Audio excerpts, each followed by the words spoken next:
Welcome, welcome, welcome to Armchair Expert. I'm Dax Shepard. I'm joined by Monica Madman. You're so excited that you realized. It took me 6 years. But I don't really understand what you realize, that it's Madman? Yeah. Oh, okay. Yeah. If I switch the P and the M, it's Monica Madman. But Ponica isn't really. Ponica sounds fun, like a punji pit. When you fall in, there's spikes at the bottom. Ooh. That's kind of like me. Well, especially if Madman's your last name. Punji Pit Madman. You guys, we have a fucking real-life Douglas Hauser MD today. Oh. A Doogie Hauser. My goodness. I really, as Monica and I have talked about a bunch since interviewing him, I thought this was stuff of fiction. Yeah, me too. I did not think people went to college at 11 years old. Wunderkind. A wunderkind. Ronan Farrow's here, and boy, do I hope you listen to this one, because I was so blown away with every single aspect. Now, Ronan Farrow won, I believe, a Peabody for his work with The New Yorker in uncovering the allegations of sexual abuse against Harvey Weinstein. Yes. Weinstein. Oh, my God. Now I'm saying Stein so much. Harvey Weinstein. Yeah. Oh, that's right. Oh, my God. I'm so fucked up now. Harvey Weinstein. No. Harvey Weinstein. We shouldn't laugh at Harvey Weinstein. I'm laughing at you. Oh, okay. Let's just be clear. Also, Ronan, he worked for the government before he did that. He's a lawyer. He's the son of actress Mia Farrow and filmmaker Woody Allen. He's just an altogether fascinating person. He has a new book called Catch and Kill, and he also has a great podcast of the same name, Catch and Kill. So I think after listening to him, you're definitely going to want to check that out. So please enjoy Ronan Farrow, a.k.a. Ronan Farrow. We get support from Quince. So we've been talking about Quince a lot lately, and as we head into fall, it's the perfect time to reset your wardrobe with their amazing pieces. I think it's so fun to do when the seasons turn over, to just spruce up your wardrobe with a couple specials, and Quince is the place. Totally. We're talking organic cotton, Mongolian cashmere, tailored chinos from just $60. Premium fit and quality you'd expect from a luxury brand designer. I love Quince. I like it understated and subtle, and I like stuff that has high quality. And Quince checks all those boxes. I love a lot of stuff from Quince. Honestly, they have incredible premium denim, which is very important for fall. It's pretty much all I wear in the fall is denim. And Quince has such a good selection of quality denim. Their stuff is so versatile, timeless, and built to last that you just grab every single day without thinking. Right. And all of that for 50 to 80% less than similar brands. They go direct to ethical factories, cut out the middlemen, so you get all that quality without overpaying for it. We love that. And they do way more than clothes. They have bedding, cookware, bath essentials, travel must-haves, same deal, and great quality. Upgrade your everyday. Download the Quince app for app-exclusive offers or go to quince.com/Dax. Get free shipping on your order and 365-day returns. Now available in Canada and the UK too. That's QUINCE.com/Dax. We get support from Skims.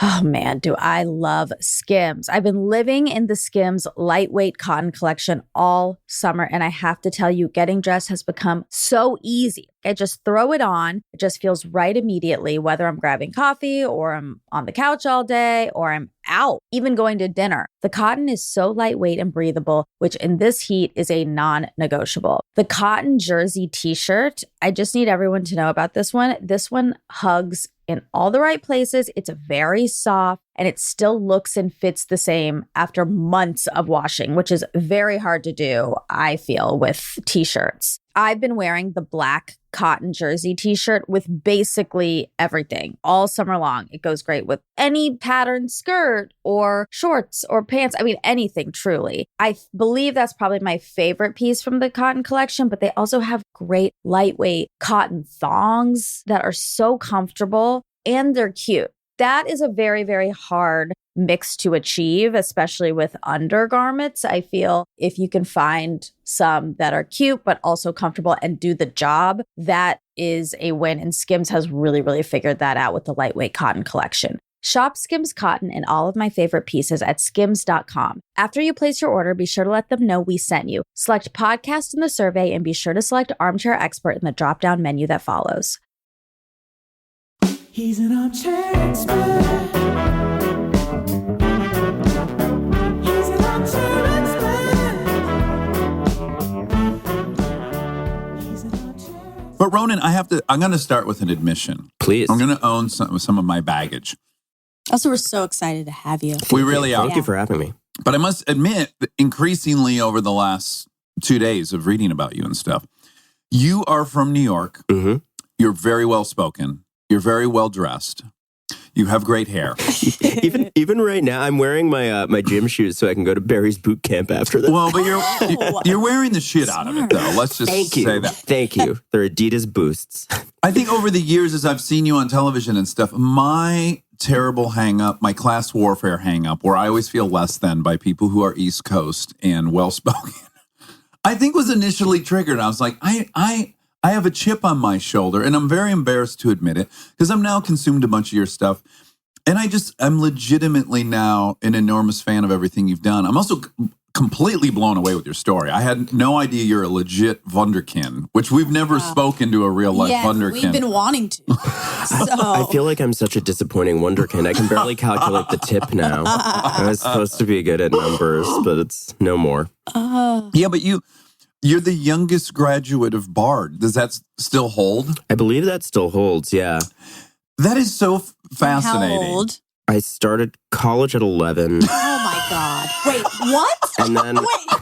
It's a real life Doogie Howser. And then I went to, like so many lawyers, I'm basically a failed doctor at heart. So I sucked at organic chem, and then I went to law school. But I deferred my start at law school for 2 years so I could be 18 instead of 16. You started law school at 18. You had a 2-year gap year, I had a basically? 2-year gap year, yeah. And what did you do in those 2 years? That's when I started working for this guy, Richard Holbrook, who was this kind of veteran diplomat character who figured heavily in my first book, which was called War on Peace, and was about how we're ravaging the State Department and cutting the budget and not respecting diplomats. And obviously we're seeing some of the consequences of that in the news right now with the impeachment stuff. Yeah, and that was that with the Obama administration? So at that point, this was way back. You're getting older there. now. 31, are you? Getting up there. I'm 31 now. So how triggering is that, Still Monica? Because all of our guests are older than Monica. So in her mind, just like me, she's like, well, I could still do that. I got a couple of years. Am I allowed, how old are you, Monica? 32. Out of context, I would never ask, but I feel like the context You're was allowed to appropriate. ask, yeah. We're an Okay, open so book we're here. the kids on this program right now. Yeah, but I started college at 17. That's better than most. Yeah. Not better than you. It's certainly not 11. Well, I started working for Holbrook while he was doing kind of just foreign policy freelancing. Like he was advising the Kerry campaign. That's how far back we're talking. Okay. So he's like a consultant? Yeah, I mean, he was just, what establishment Democrats do between regimes. He was floating around with Madeleine Albright and stuff. And I worked for UNICEF for a little bit as a youth spokesperson in a couple of African countries. And then later, after law school, I went back in during the Obama administration and was in Afghanistan and Pakistan. How do you get on the track of ending up in college at 11? Like, when does that process start? Well, to your point about me being slightly annoying and coming from a lot of privilege. No. It's me. It's me. It's not you. No, it's me too, and it's incumbent on me to be conscious of it. I mean, I famously had a childhood with a lot of pain and turmoil and trauma and like death and destruction in a literal sense. Yeah. But also had a tremendous amount of privilege and really feel very fortunate. And I always had access to incredible educational opportunities, and where not everybody does. And part of that was like I tested in a certain way early on, and then they put me in a Johns Hopkins. Oh God, it's called the Center for Talented Youth. Oh yeah. It's a nerd camp basically, and you take the SAT really young for that. But really quick, what ages are we talking at that point? 8-ish, 10? Yeah, I can't remember the exact age, but it's around there. So you start taking the SAT at 8, 9, 10. Mm-hmm. Wow. And then, I got a score where people said, okay, you're already skipping all these grades and taking your high school credits early and tested in a certain way. So can you tell us what it is? I did get a perfect SAT, whatever it was at the time. You got a 1600. It was okay. Well, see, we're the same age, so Yeah. you remember when that was an important big number. It was now, a huge number. Right now, people are like, "What the hell is a 1600?" That's Because true. they've got some funky other number. That's true. Oh, have they added a third category An or essay something? category. I mean, I think I still have PTSD from all. To be clear, I did not get my high score the first time around. Like, I took it a couple of times. Okay, so I just want to get into the particulars a little bit because leading up to that test, there's steps before you're even taking the SAT. So your mother, I assume, is like, this fucking kid's pretty bright. Or did you just have this crazy penchant and desire and appetite for learning? Or were you making mom happy? Did mom kind of label you, shit, he's on to something, and then steer you that way? Or was it self-generated? So I definitely didn't have a helicopter mom pushing things. She was a single mom. I have 10 adopted siblings. Oh, my Most of them goodness. have special needs, physical disabilities, mental health issues that they've had to surmount. And so she was busy, basically. Yeah. She was incredibly supportive. I think it was self-generated. I mean, I think there's always an element of wanting to impress either mom or like the figurative mom. Like, I definitely have a yawning, bottomless cavern of insecurity that I'm constantly filling. Sure, me too. I mean, who among us doesn't? Yeah, we all It's really shocking. Monica's like, I don't. I'm perfect. I'm good. No, we've had some of this, objectively, the most attractive human beings on planet Earth in here. And you ask them, what do they see when they look in the mirror? And they see the same gargoyle I see. You know what I'm saying? And it's boggling. No one can have a sense of themselves. But Well, it's fascinating to me, though, that everyone has a different species of insecurity. There's always that thing that like just hits you where you live when someone insults you about it, or where you really need validation and praise about it. I don't know that I'm self-aware enough to know what my thing is. I think it's all the things. if you get terribly addicted to something at some point, you will end up in AA where I've ended up. And you'll have to do a 4-step. And by God, you'll find out what they are. You will find everyone I've worked with in program has about 2 or 3 fears that are pretty much governing their entire life. Are they always the same 2 or 3? No, people have different things. So Right. mine, I have a huge fear that people think I'm stupid. I have a huge status fear. I'm constantly obsessed with my status and ranking in every scenario I'm in. Mm-hmm. And then I have this huge financial insecurity thing growing up kind of without money. And then my mother working very hard to get money. So all my things kind of just all lead back to that. And almost when I'm getting mad or emotional with somebody, I'm like, one of these 3 things right now is going off. That's what's happening. Fascinating. Yeah, I think there's a lot of truth to that. And I'm sure that's true of me. It's what's chilling about it too is those things never go away, right? Like, I assume no matter how financially secure you are, you always feel that same. I'm lucky enough to find out that getting lots of money didn't solve the problem. Right. And recognizing, it's all a mental racket. It's Because we you just either get feel baked secure or you that way. don't. We're Yeah. done. We're out of the oven and it's broken That's it. forever. Yep. It's funny, though, because I was actually having a conversation with a very drunk friend last night who was saying, similar to what you just said, he said, my great insecurity is that people think I'm dumb.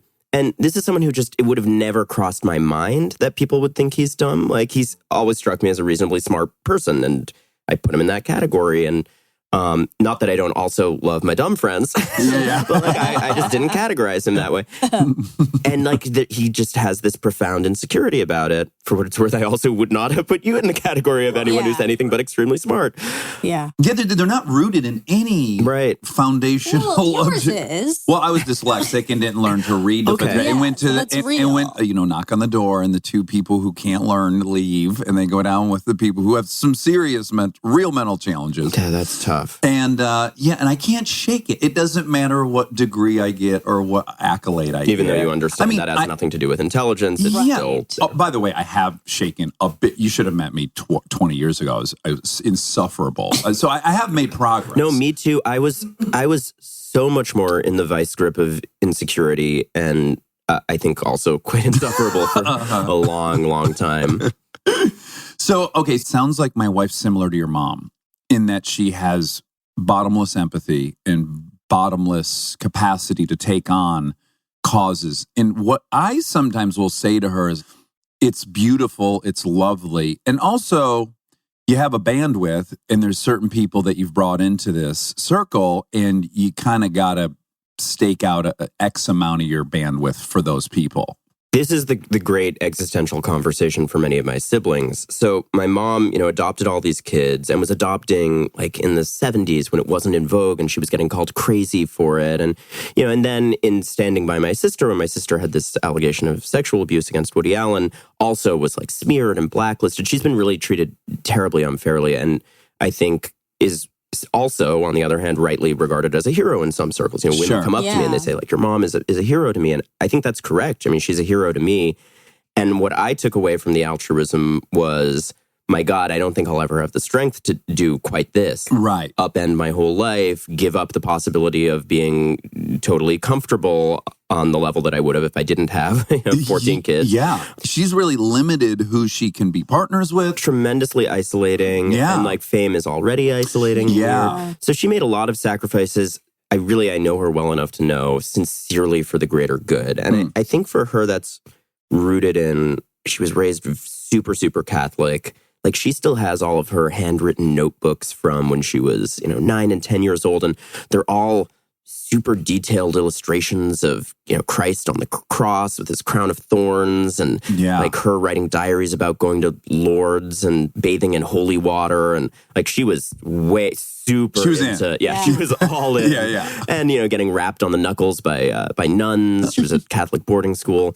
And, then she was also a hippie and she's loads of fun and stuff. But I think that she retained the philosophy of that kind of hair shirt, like, I got to do good. Sacrifice. And if I suffer along the way, so much the better. Yeah. We definitely weren't raised with a philosophy of, happiness is king. It was very much like, you have been given privilege. You better go out there and make the world a better place. That is all that matters. Yeah. And I think for a lot of my siblings, they did not take, as I did, from it this like, oh, how inspirational. This is difficult, but it's great. They really, I think not unfairly, I mean, everyone has their own experience of it, so I won't say they, like all of them, but some of them, I think, really walked away with a ton of resentment of that. Sure. Because, they could have had a totally comfortable childhood, and instead it was, chaos and... Yeah, you feel like you deserve or you're entitled to a parent who's got, an allotment of time for you. That's significant. And she was a fantastic mom to all of us, but it is a very different situation growing up with, a few kids versus growing up with so many kids with so many special needs who also often were adopted older. So it's not just physical special needs or mental health special needs. It's 10 years of abuse before we even met some of my siblings. Yeah. In really tough developing country orphanage type situations. And I'm very inspired by them and how they've overcome incredible challenges. But it definitely makes for a childhood where you have a great sense of perspective. And also, it's hard at times. Yeah, it's weird because on the surface it was privilege, and now I'm realizing, I had it way better for my own personal selfish desires of having all my mom's attention at all times. Well, we've all got our shit, and I really focus on the privilege and the positive stuff because there was plenty of it. Is it likely that amid that chaos, you were like, well, I better be a goddamn Sears Tower of accomplishment to get noticed? Absolutely. But not actually. I think the last half of what you said is not right. I think I felt like I had to be a kind of like the model child in the family, not to stand out or get attention and not to set an example, but to just make life easier for my mom. This was not one of those situations where like I didn't have an authority figure. She was a great mom and she was always an authority figure. But I had a sense of empathy and understanding as I would with a friend, where I realized like, oh, this is a lady who set out to do a really good thing and is shouldering an immense burden. Yeah. And, I better be an easy one. Yeah. was a little bit part of it. What order are you in this? They're 4 younger than me. Okay, so you're middle. Yeah, middle-ish. Middle-ish. But they're older, but they came after you, some of them. Right. Technically. Right. I think there's also... I'm trying to remember the term in gay lit. There's like the best boy in the world theorem, that gay sons, feel the need to overcompensate in some tremendous way. That makes sense. Like you're going to let them down in your mindset at that age. You're going to let them down eventually on this one part. You're not going to get married and they're not going to go to your wedding. So you better crush the other Is that what it is? Yeah. And also just that, you're going to get teased or ostracized for something. So you're not going to be alpha in these particular traditional ways, but you're going to be really dominant in these other ways. Yeah. And, I find now as I'm in positions where I'm like hiring people for my team and stuff, there are all sorts of great arguments for hiring in a diverse way, whether it's people of color or people from various, gender and sexuality minorities. But one of them is definitely that you get these incredible journeys where people kind of have to assert themselves early and find themselves early. Well, they've overcome a bunch. Yeah, it's not even that you're selecting for that, checking that diversity box. It's that they bring a perspective. Yes, they've honed in on what they're good at. I think early, like people who are growing up as minorities feel like, okay, where's the lane? What do I excel at? Because I got to go gung-ho at that because, there's all these other elements that... Monica's a state champion cheerleader, just to let you know, 2-time decorated. So not surprised. So obvious, right? I do have a bow in my hair right now, so... It's pretty cool. Thank you. You were trying to look even younger because you're intimidated by Ronan, 31 years of age. And I run into this in my stories, too. Everyone has a different journey that informs how they respond to, hey, can you tell this incredibly invasive personal account of something that's going to upend your life if you tell it publicly and put you at odds with all these powerful interests? And like for the Catch and Kill podcast that I'm doing now.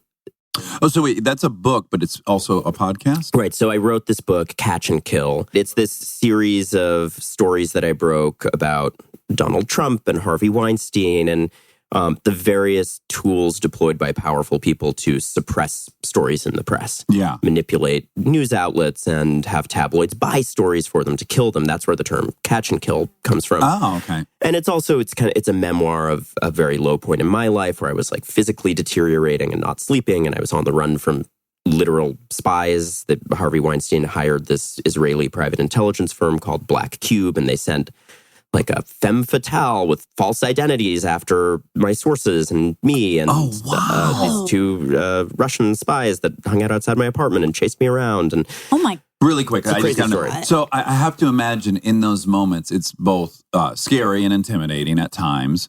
And then at other times, though, where you're like, I'm in a goddamn James Bond movie and this is exciting. Was there an excitement associated with it as well? Not at the time in the midst of it because I was losing my job and scared shitless. Yeah. But in the aftermath, writing the book, definitely I had to make these decisions like, okay, priority number 1 is the reporting has to be airtight and incredibly respectful of the real life people who are affected by this. So lots of fact checking, lots of legal review. But then also there was this process of it's an incredibly dramatic story. That can be a boon in terms of getting what I think is an important story to the widest audience possible. So in terms of structure, let's write it in a way that is a page turner and propulsive. Yeah. Thankfully, people have gotten that. I haven't been eaten alive for making it dramatic and honestly, at times fun. Like I think to go through these incredibly heavy stories, you need to then alternate with some levity. And I'm proud with how it came out. But now I'm doing this sort of accompaniment podcast, the Catch and Kill podcast. Yeah. Very straightforward name. And it's like if you finish a book that you love, the idea is then you get to spend a half hour or 45 minutes with each of the characters and their little true crime documentaries about that character's life story. So for the people who liked the plot of the book and want more, there's all this new stuff. And in some cases, it's people who didn't speak for the book, but figured in the plot. We did this episode with this wonderful woman who was an assistant to Harvey Weinstein in the 90s named Rowena Chu, who I had talked to around the initial Weinstein story I did in 2017, and she wasn't ready to talk. Mm-hmm. Her name didn't come out at all. Mm-hmm. And it's been this long journey that she talks about of why she didn't speak.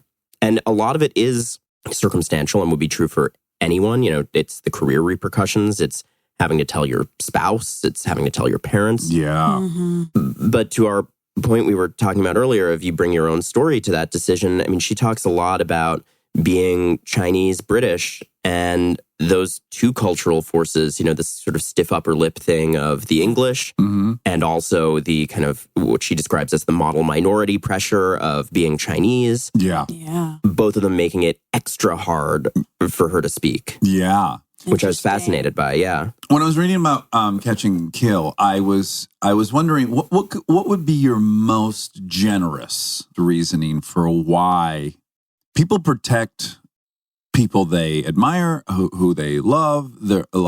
There's loyalty. There's some kind of evolutionary wiring in there to really ignore the truth. I think many of us are really vulnerable to that. In terms of protecting bad guys, on occasion, I think we're built as a species to form our judgments based on the limited data points we have. And so, I could name any number of names here, but pick your favorite person comes out and says, well, but I loved working with Roman Polanski or Woody Allen or Bill Cosby. And it's like, of course you loved it. Of course he's going to be great to you, famous person, especially famous guy on set. You're not an underage girl or a model that has just been drugged or whatever the thing is in that scenario. And I am not perfect in that respect either, but I try in cases where there's someone that I like and even care about and feel loyal to who's credibly accused of this sort of thing, to step outside of my own experience of that person and acknowledge that there is another universe that I don't get to see firsthand. Sure. And I think it's just about respecting the unknown as well. Like a great example of what you're talking about is I broke these stories about CBS. Les Moonves. And a chain of executives under him, including in the news division, and many, many dozens of people talking about how a culture of harassment kind of gets baked into a company's practices. Corporate culture is a real thing, and it can turn bad in these ways. Right. And it's all these different factors, from the legal department to a board that's saying these sort of crazy mustache-twirling villainous things in the board minute meetings that they're saying, like, I don't care if it's dozens of women accusing him of rape. He's our guy. Right. The Times did great reporting after I broke that story. Literally, that was very close to a quote that came out of that board. I remember in the wake of, I did 2 stories back-to-back about Moonves. And in the wake of the first one, which had 6 women accusing him of assault and harassment, and they were, very serious stories. It was people like Ileana Douglas, wonderful actress, saying, he jumped on top of me, held me down in this business meeting, and, not super cool professional conduct, obviously. Right. And yet there was, even after those first 6 came forward, a real contingent of CBS talent, but also in the wider Hollywood community, people who raced to his defense. Mm-hmm. And there were people who came out and said, that's not the Les that I know. Sure. And of course, that was true for them, I'm sure. Right. But it's like it never entered into their calculus what I knew already at that point, which is there's another 6 coming with even more extreme violent claims. Yeah. Backed by a whole lot of evidence. Uh-huh. And I just think there's wisdom in, like I said before, respecting the unknown. If there's a sign that there might be a wider pattern than you're aware of, just don't say anything for a few minutes. Well, okay, great. So this you'd be the perfect person to ask about this, because I don't feel like there's room currently to take the non-binary option, which is either you come out and condemn the person or you come out and defend the person. Is there room, or is it wrong to say, let's say, I don't know Louis C.K., okay? Mm-hmm. But I do hear many of his friends end up on Stern or any of these places, and they're now put in a position where they have to kind of publicly say they don't like this person, who they do like and they love. Is there room for me to go, look, I love this person, and I absolutely believe the accusers, and I think this person has a problem, and I also love them, and to be honest, will continue to be friends with them and hope I'm a part of some growth and solution. Like, is that option on the table? And should it not be, or should it be? Yeah, it's really tough. I mean, first of all, it's not really for me to say. Like, I'm not, the high priestess of like what people should say about people accused of sex crimes. Well, you are in a unique position that you really are the vanguard of the Me Too movement. So I would hope that people would consider your opinion on how we course correct to be relevant. Well, I mean, this is a bit of a sidebar, but I don't really agree with that characterization. I see how people could see that from a ways away from it. But from my perspective, being in it, there's a really sharp distinction. I mean, I'm an investigative reporter. I report on all kinds of corruption and malfeasance. And to me, it was actually philosophically very important that the stories I've been fortunate enough to break about sexual violence weren't distinct from any other serious kind of story. I think that these kinds of claims had been almost ghettoized for years and years and described as something that was distinct from any other kind of criminal allegation. Like tabloidy, right? Tabloidy, not news, impossible to bring out of the realm of he said, she said. Yeah. And I, just even based on my legal training, understood that's not the case. It's, in some cases, it's he said, she said. And in some cases, it's actually backed by tangible evidence, whether it's an audio recording or a video or a paper trail of settlements to conceal something, or there's eyewitnesses who saw someone leave a room and saw how distraught they were. There's all sorts of mechanisms. Yeah, was your take uniquely corporate corruption? Not just corporate, but just systems, wider systems where by learning about this, hopefully we're not just learning about an individual, we're learning about the ways they get aided and abetted and how that is baked into our culture, our corporate practices, our government practices. Yeah.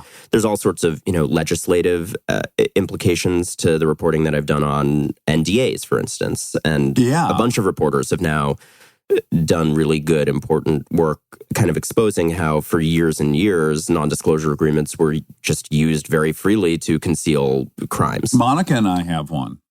Well, there's nothing. By the way, we don't. No, we do. I don't have one. Yeah, remember when you first started working babysitting? No. Yes, you signed an NDA. Okay, nope. There is nothing wrong. I mean, because I'm not much of a lawyer, but I took contract law 1L year.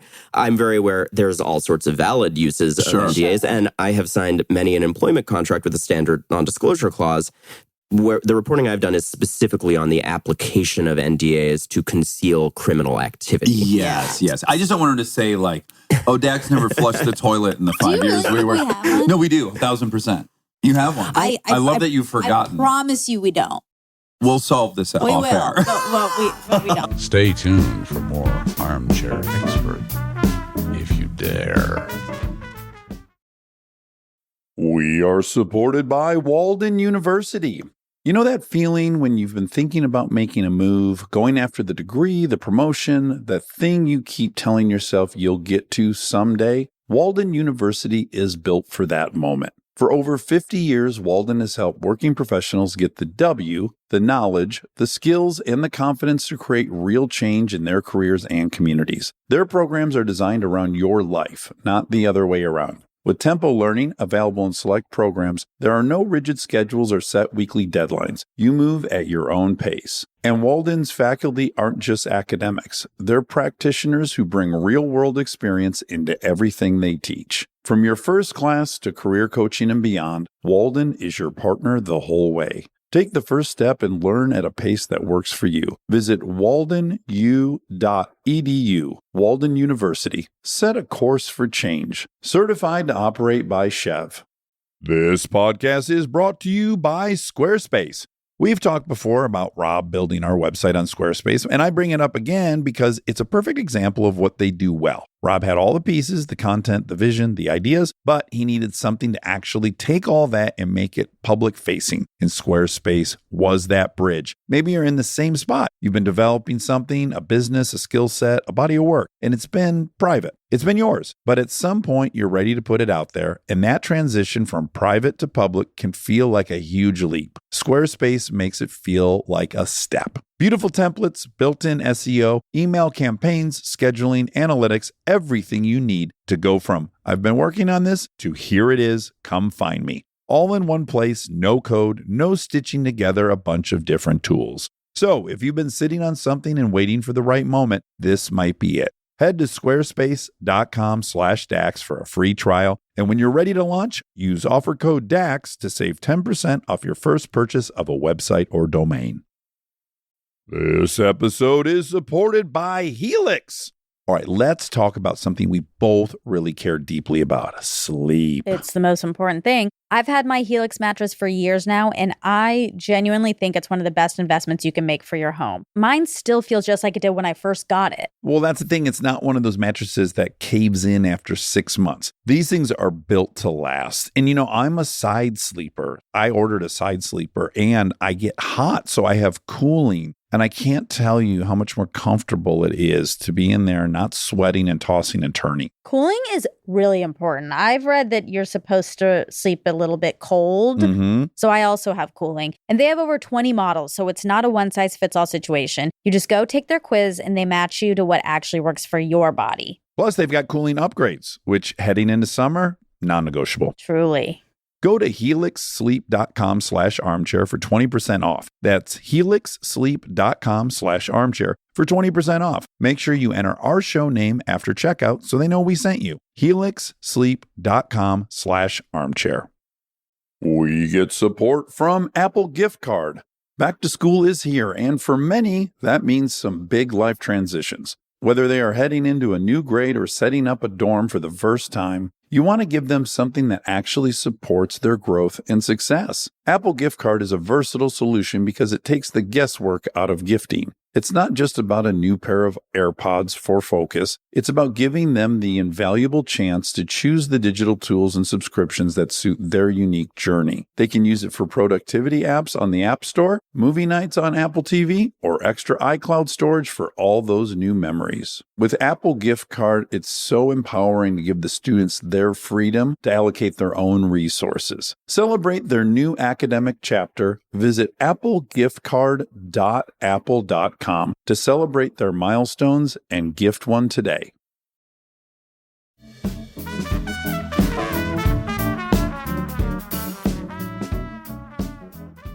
I think it's fair. It just shouldn't be applicable if you have a if I've committed a criminal crime. Right? I if totally you see him agree. do some crimes, then that NDA should not.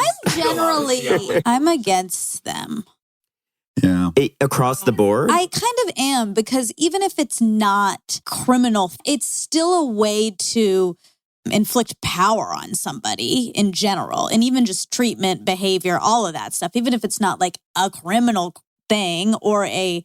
Well, but let's just, for us, in our exact situation, let's say, so you're coming into the house and you're going to be exposed to every aspect of our life. And then now you're in a position, if you were a piece of shit, which you're not, to go write a book about the fact that I fart too much and I, Please write that book, just Monica. like embarrassing. People need to know. We talk about that on here all the time. He farts too much. Well, embarrassing, gross stuff that could potentially, let's even say, diminish my income because Samsung doesn't want a guy who's got compulsive flatulence to sell a refrigerator. And now, totally. So in some way, that would I need technically probably be a non-disparagement clause. Oh, maybe that's what we need. I mean, the two are related, and there's a lot of overlap. But what if you said, like, I've observed that Chris and Dax haven't had sex in 3 months. Like, there's just, you need some protection from that. I totally agree. But let's say that you do something to me. I get fired because of that, let's say. That also affects my income moving forward. Sure. If I'm trying to get another job and I can't, because I can't really say, well, this is actually what happened. Mm-hmm. I don't think that's fair. I know, I agree. So are you saying a non-disparagement? It sounds like that would be the compromise. I think there are always going to be valid applications of confidentiality clauses of some kind. I mean, I'll give you a more clear-cut example. You're a scientist, working in a lab on some incredibly sensitive technology for, whatever, a car company, and they have to be able to limit contractually in some way you bringing that to a competitor. There's all sorts of very clear-cut cases where I don't think this is a terrible social ill to have this as a legal institution. I agree, to your point, Monica, that they were overused widely, and particularly in the context of the kinds of stories I did, just years of working with sources who were scared shitless because they had signed the bad version of this, which is, Harvey Weinstein paid me $1 million to destroy all evidence of the crime he did. Yeah. And never speak about it again. That's one of the episodes of the podcast is about this young woman, Ambra Gutierrez, who participated in a police sting and got a recording of him admitting to groping her. It's a very dramatic, crazy story. Oh, wow. And then he gives her $1 million and she signs away her right to ever talk about it and has all her devices scrubbed of the recordings. And thankfully for me, she finds a secret way to preserve a copy and get it out. Oh, wow. Do you have But that's a bad NDA. Yeah. Yeah, I feel like if a criminal activity, something criminal has happened, that should pretty much void an NDA. Is there any room legally for that to be part of how they're constructed? So that should be the case. And there's conversations happening in different legislative bodies now about how you make that more clear and like actually preemptively preventing them from being used in cases of sex crimes. I think that actually is now the case in California in the wake of this reporting. Yeah, if you sign an NDA, you should probably say, well, I will sign this, but what I want included in this is that excludes any kind of sexual misconduct towards me or something. Well, Carve out. In various jurisdictions, that is now mandatory already. Oh, like in great. California, I think you cannot, at this point, do the kind of agreement I just outlined of it is expressly for the purpose of covering up a sex crime. So lawyers who are engaged in brokering that kind of agreement should know, that they can't do that and they should put a stop to it if someone is trying. And now just in a juicy, gossipy way, do you have a global sense or cumulative sense of what Harvey had paid out over the years? I mean, I won't speculate other than say it's in the 7 figures because there was even a single settlement. Right? So it's a lot of money, and it is one of the remarkable things about that story and so many others that there was a whole echelon of powerful person who was just buying their way out of criminal accountability for a long time. Well, I watched that Loudest Voice in the Room, which was incredibly well acted by Russell Crowe. Just want to add that. Did you watch that? I didn't watch it, but I know Gretchen a little. Yeah, I'm sure you know the particulars of all these things, but they were paying out, tens of millions of dollars. I mean, it really added up to huge amounts of money. Well, that's where I think the reporting is especially important because we need as many journalists as possible digging into cases of corporate culture, normalizing that sort of thing. And I think it's pretty widespread. I mean, I've done now risk reporting on NBC, on CBS. It wasn't just a single rogue studio like the Weinstein Company. To your point, Fox was one of the leading examples. I hope that we're seeing the death of this idea that powerful guys, figureheads of these companies are so indispensable that it's worth concealing potentially criminal activity. It never is. It's bad for the bottom line. In the CBS story, when word leaked that we were about to run at the New Yorker, not even when the article itself hit, like 10 hours before, when I think the Hollywood Reporter put out a piece saying, Ronan Farrow is about to put out this CBS reporting. It had been much rumored for months. And I was sitting with my fact checker, and we're, of course, just focused on the one thing we have to do of getting the reporting right and kind of trying to tune out the noise. But meanwhile, the news cycle around this is starting, and he turns his phone towards me, and CBS's stock has just, plummeted. They've lost like $1 billion of value. God. And on the one hand, you hate to see that happen based on speculation. I mean, that's dumb. Right. Wait for the actual facts, investors. On the other hand, I hope that's a lesson for companies everywhere. Yeah. They thought they were doing the right thing for the bottom line, covering this up. I mean, this was a board that knew that there was a criminal investigation at one point. They knew that there were payouts, and they kept him in power. Yeah. And I hope now people have internalized the lesson. Like, actually, there's a cost to that. I imagine you gather all of your information and you're structuring and writing and you're doing all these things and you're fact checking. And that has this whole, I would imagine, excitement to it. Like you're really on to something. You've really got something. And I wonder what the journey is from going like, fuck, I got this. This story is good. It's solid. I'm very proud of it. And then the panic, the chatter, the probably legal threats, the stock dropping. You now really are responsible for like $1 billion movement. Do you lose your conviction at all? Do you go like, oh my God, if I've got this wrong now, I am fucked? Or are you at that point, or you're so solid on it? Or what's that experience you only get to that point if you're so solid on it. I mean, to give you an example, I had a major political story that would have been the kind of thing that, would take over the news cycle for a week or something. And we had it fully drafted and multiple sourced. But I and my editors just decided at the 11th hour, not multiple sourced enough. Wow. We wanted another voice in the room for this, particular thing that had happened. And it's just never worth putting it out unless you're bulletproof. So rock solid. And as you pointed out, all of these stories generate these crazy legal threats and attacks on me personally. And so there's really no temptation to put it out prematurely. I wish I could, credit myself for that. The New Yorker has this absurdly high standard of fact checking. So things only really progress to that point if it's going to weather the storm. So I guess that's a way that you're bolstering some confidence is you have the vote of this institution, the New Yorker that's behind you that could lead to your own confidence a little bit. Well, and I think just to make it more specific for people, because there's no reason anyone at home would necessarily know what that process looks like. It's not like you're doing secret research in a void and then saying, we feel confident, so we're going to put this out and see how people react. The fact-checking process entails going to everyone who's mentioned and saying, okay, here's what we are reporting and here's the evidence. Yeah. And getting all their rebuttals. Yeah. So no one who's a subject of this kind of reporting, meaning investigative reporting, is shocked. And you kind of know what the responses are going to be and calibrating it to those responses. It still can be a shitstorm when it comes out publicly, and even you see people admitting to things in fact-checking and then still being underhanded in the public discourse and denying. And yeah. I would imagine, though, that you're getting a lot of opportunity to exercise your muscle of constructing a real argument for the other side, which I think is one of the healthiest things people can do and seems to be one of the things people are most reluctant to do, which is give it a real shot. What is that other point of view? Absolutely. And, it's a way in which I think the legal training helps because that's very much embedded in legal thinking. And sincerely, my work involves burning a crazy amount of my bridges all the time. But I do think that if you're going to be in the crosshairs of some kind of tough investigative reporting, better to have it be an outlet like the New Yorker that's really going to sincerely want to hear you out.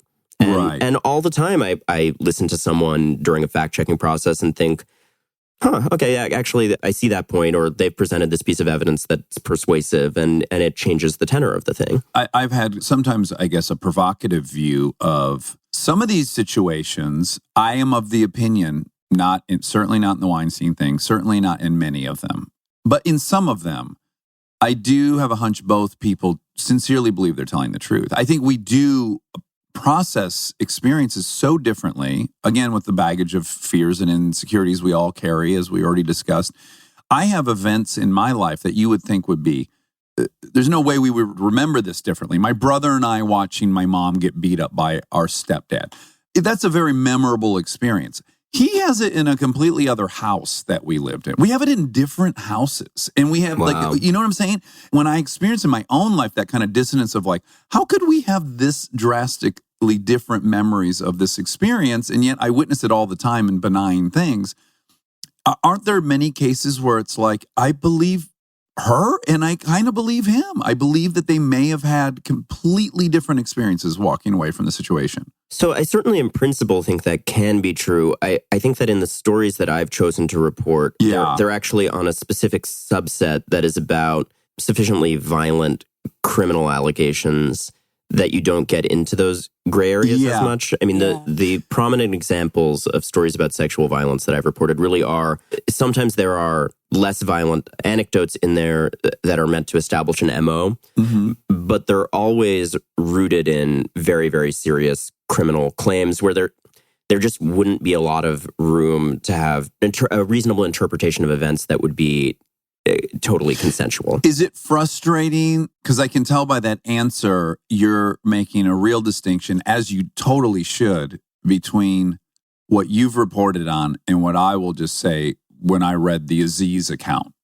Of course, that's a different universe. Yes, and is it frustrating to? And I think I might be guilty of having sometimes lumped you into all of this stuff. And is it frustrating at all that what you're doing is such a specific thing? Yeah, I mean, this is where we get back to the distinction I talked about earlier. I am not the high priestess of the Me Too movement. Tarana Burke, who founded the Me Too movement and created that term and is an activist working in the trenches with survivors, advocating for them. She's the high priestess of the Me Too movement. And those are different jobs. I mean, I admire her so much. She's a truly badass individual. And I'm really grateful as a reporter that you can put out facts into the world, and then there are activists who have an agenda and turn them into change. Yeah. That's a meaningful part of how our culture should work. But actually, to preserve the independence of this kind of reporting, I don't even get involved in that. I don't really have an agenda. Of course, I care about the issue. I have a belief that, you know, a variety of the issues I've reported on need more attention on them. Yeah. But I really maintain the posture of going wherever the facts take me and not going forward with the story if I don't feel like it's rock solid, and not being an advocate for my sources. You're trying to respect them and make them feel protected in the process, but you're not carrying water for their set of facts until you have the evidence to back it up. So that is a hard distinction.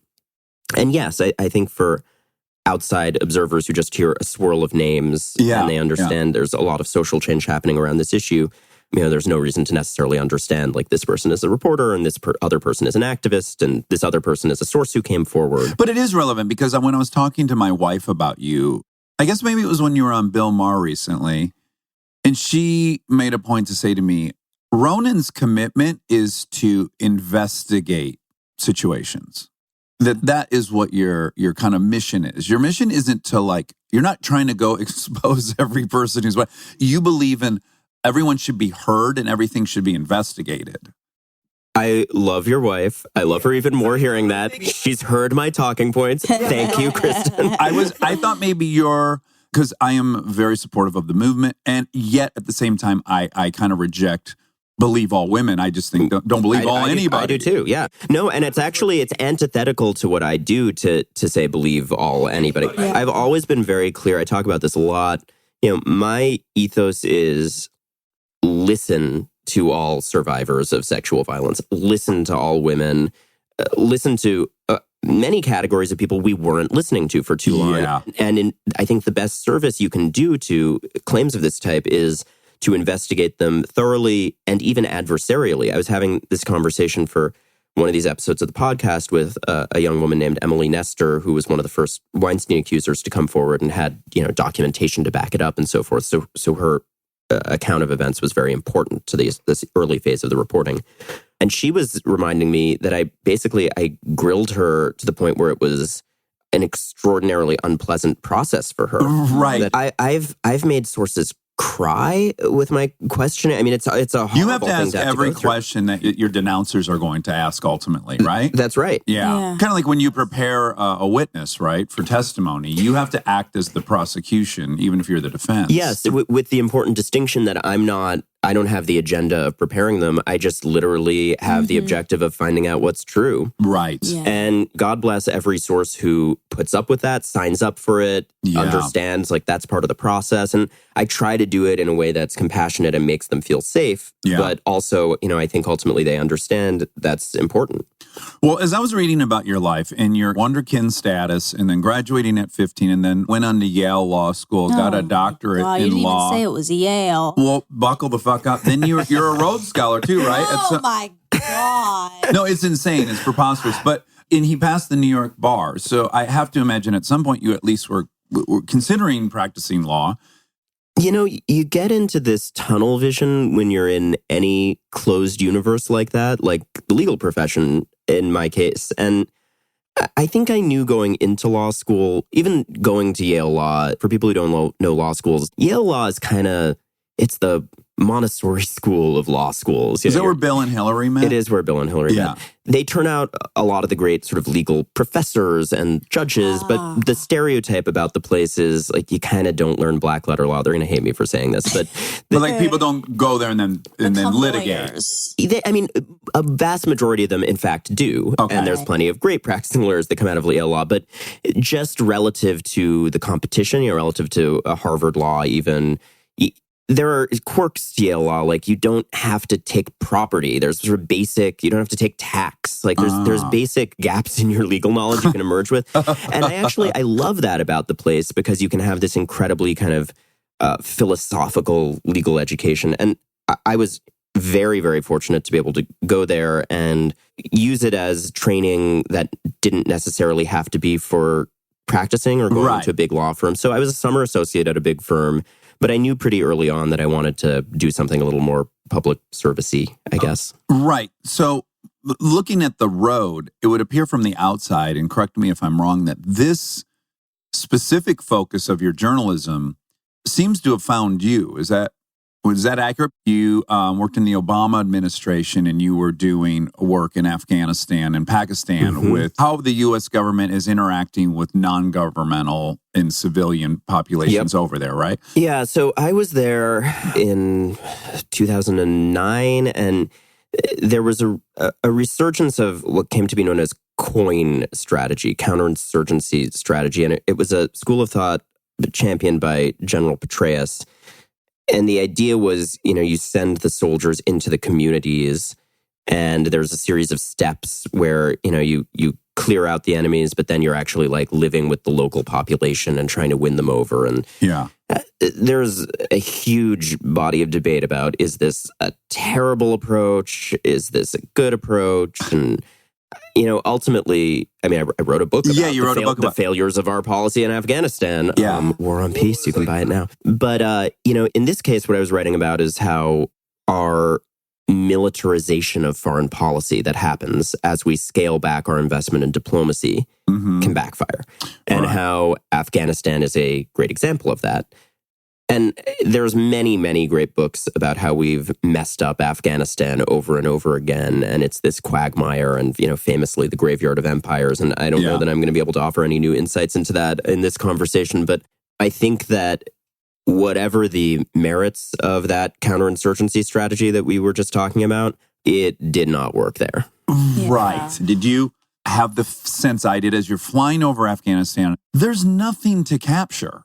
It's the most kind of theoretical place to have a war. There's no town to overrun. There's nothing. It's just mountains and deserts, and you fly from one previous Soviet base to another previous Soviet base, and you realize, like, this isn't really a thing you can get your arms around. Yet everyone's there. Again, I'm not making a case for or against our involvement there. Well, what blows my mind is we just keep making this mistake of thinking. And it's, often it's out of the Pentagon, our military brass just is able to sell our, whatever the White House is at the time, on this idea that we can win Afghanistan. And it's just not how it works. Over and over again, going back to the proxy wars of the Cold War era, the whole country of Afghanistan as it exists now is a creation of proxy wars gone wrong. Yeah. And that's not going to change. And we would need many more hours to discuss like what should happen in Afghanistan. Right. But in the context of what I was writing about in the time I was there was a small but vocal contingent of diplomats saying we should try to negotiate our way out because this military solution isn't going to work. Right. And I think there was ultimately something to that. And we're finally years late kind of coming around to that idea. People are just now starting to speak out, right? There's more negotiations happening with the Taliban and so forth. And there's been fits and starts to that. It's complicated. But certainly we lost a window of opportunity where I think there was a viable negotiation path that we didn't take because there was a frenzy of military action and a White House, in this case the Obama White House, in the thrall of these sort of celebrity generals. Right. And it would have had the appearance of defeat if we left at that exact time or something. That's always part of the political incentive. Yeah. I do think that there's a real phenomenon in domestic politics where there's sort of an intoxication that comes along with a war. Yeah. Oh, yeah. I mean, Obama, I think as an individual was very much not susceptible to that. He wanted to get us out of places. He was quite isolationist in that way, but also was a political pragmatist and understood the need to fall in line with the military brass at various points. And, you see an interesting thing between the terms of the Obama administration where the first term was marked much more by a rejection of diplomacy. And I go through all these examples of that in that book.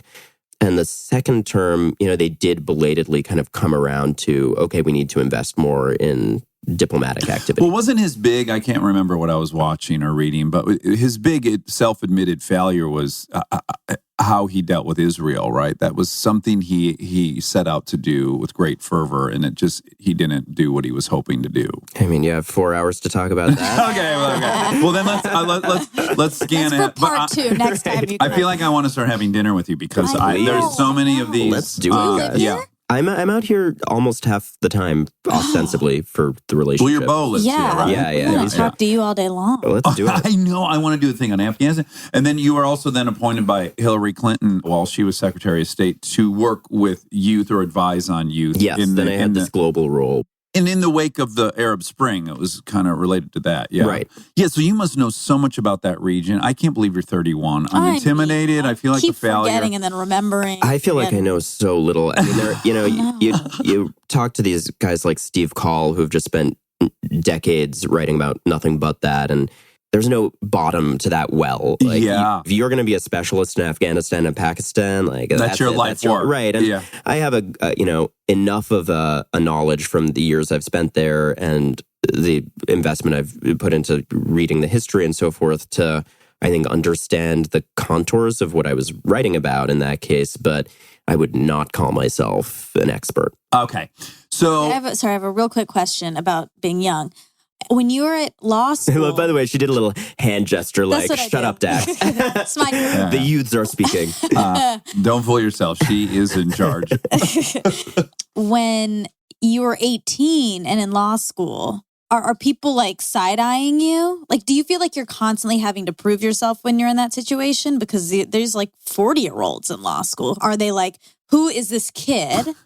Or is everyone embracing you and it's not an issue? It was much more so in college where I was really, really young. That's what I wanted to know. I was like, what was the social cost of that? I mean, you guys could be the judge of how dysfunctional I am as a result of all of this. So far, so good. Yeah, you're doing great. Thank you. We'd have to date you to really know what's going on. Guys, let's do it. It's time. I'm sure Kristen and John will be okay with it.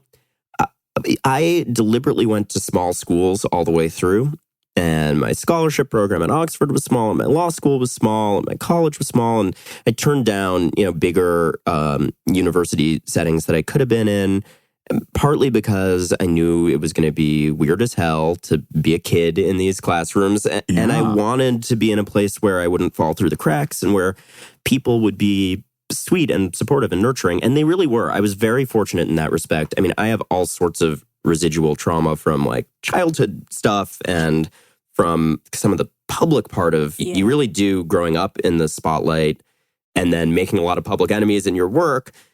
You get, smeared and hazed and terrible negative stuff said about you publicly. And that can be its own form of like the equivalent of high school bullying. But I actually, because I skipped high school and then I was in these settings where people were actually quite lovely. By the time I was in law school, where it's an older, more mature crowd, they were just great. I mean, some of my best friends are from that period of my life, and they were very, very supportive and nurturing. And you kind of, with a path like this, you do actually have the silver lining of you circumvent the getting shoved into lockers phase where high schoolers are mean. Yeah, but how do you date? Can I ask a practical question? Yeah. How are you living at a college at 11? Did you have dorms? Did you have some kind of guardian? 2 years, my mom and friends of my mom's drove me. Oh, boy. There was like a little community of moms who put in the work, and my mom especially just spent days driving me to class. So you see my point about like there was no paucity of attention from her. This was incredible of her to do. And her posture through this was very much, can't you just not skip any more grades? Are you sure you want to do this? But she was supportive when I said I did, and she did drive me. And then the last 2 years, when I was a little bit older, I lived on campus with a professor. Okay. Stay tuned for more Armchair Expert, if you dare. This episode is brought to you by SoFi, the all-in-one finance app where you can bank, borrow, and invest all in one place. Let's talk bank accounts for a second. The average bank savings rate is 0.39% in interest. You're earning pennies on your savings, but it does not have to be that way. With SoFi high-yield checking and savings, the money barely making moves sitting in your savings account can earn over 8 times the national average savings rate with eligible direct deposit. No account or overdraft fees, which feels rare these days. You can get your paycheck up to 2 days early, perfect for getting ahead of a bill or grabbing what you need right when you need it. Plus, get up to a $300 welcome bonus when you sign up with eligible direct deposit. Sign up for SoFi checking and savings at SoFi.com/armchair. SoFi Checking and Savings is offered through SoFi Bank N.A., member FDIC. Terms apply. Thank you to our presenting sponsor, HP, for supporting this episode. Parents, you've got enough on your back-to-school list right now. Ink cartridges do not need to be on it. They just don't. The HP Smart Tank printer uses a refillable ink tank and comes with up to 3 years of ink included. It's the last printer you'll ever need. To learn more, search HP Smart Tank. This episode is brought to you by ServiceNow. Look, I have my dream job. I get to talk to folks I admire like crazy and ask them virtually any question that I want to. I can't imagine a better way to spend my time. But even dream jobs have some not so dreamy parts, the stuff that gets in the way of the actual work. Now, that's where ServiceNow's AI specialists come in. They don't just tell you what you should do about your busy work. They actually do it, start to finish. Cases closed, requests handled, no extra work for you. So you and your team can focus on what matters most, which for me is, are they obsessed with male bodies on the same level as I am? They never are. To learn how to put AI to work for people, visit servicenow.com. Living your best life means being extra where it counts and skipping the extra where you don't need it. Like in your cleaning products. That's where Seventh Generation comes in. Their bio-based cleaning power delivers a powerful clean with nothing extra in the bottle. Need a dish soap that cuts through the tough grease? A detergent that tackles the worst stains and odors? Seventh Generation handles it all without any dyes or artificial fragrances. Real clean doesn't have to come with a long list of add-ons. Upgrade to a powerful clean without anything extra. Look for Seventh Generation dish soap and laundry detergent wherever you shop for your cleaning products.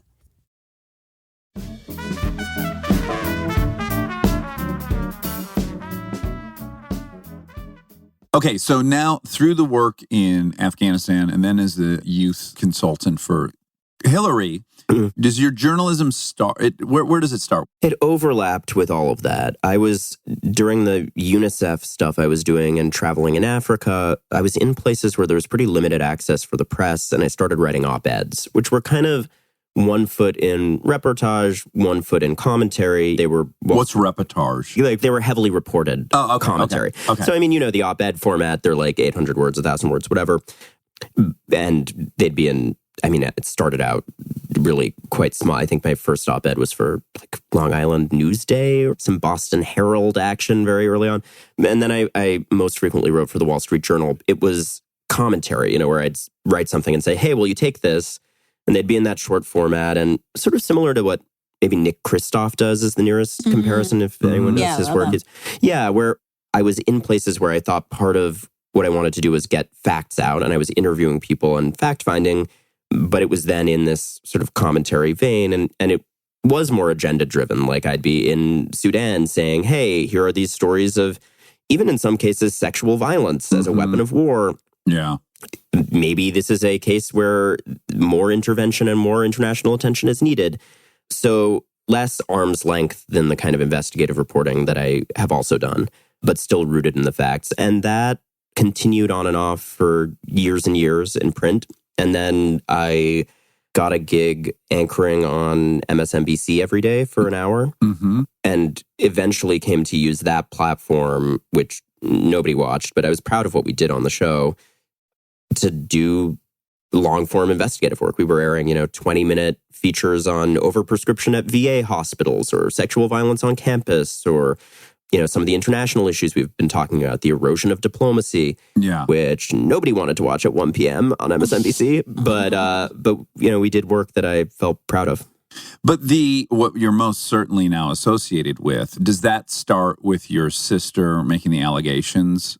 The two things dovetailed. I mean, I was already doing more and more contentious investigative reporting. And then... I describe in the book this journey of wanting my sister's allegation to go away, asking her why she can't just shut up about it. Oh, really? That's where you started? Because just no one wants any of this attention? Is that where... Nobody wants that. And we talked about insecurities earlier. I think so much of my insecurity was having a chip on my shoulder about doing work that I cared about and wanting to be recognized for that. And on your own merit. Right. And it's the most impossible kind of shadow to outrun. there's lots of people who deal with the shadow of famous parents of one kind or another, and Lord knows there's worse crosses to bear. But the particular species of that I had to deal with, which was a kind of generationally defining sex scandal. Yeah. It's hard to think of another person who has quite such an intense shadow of fame in the previous generation. Maybe Chelsea Clinton. Sure.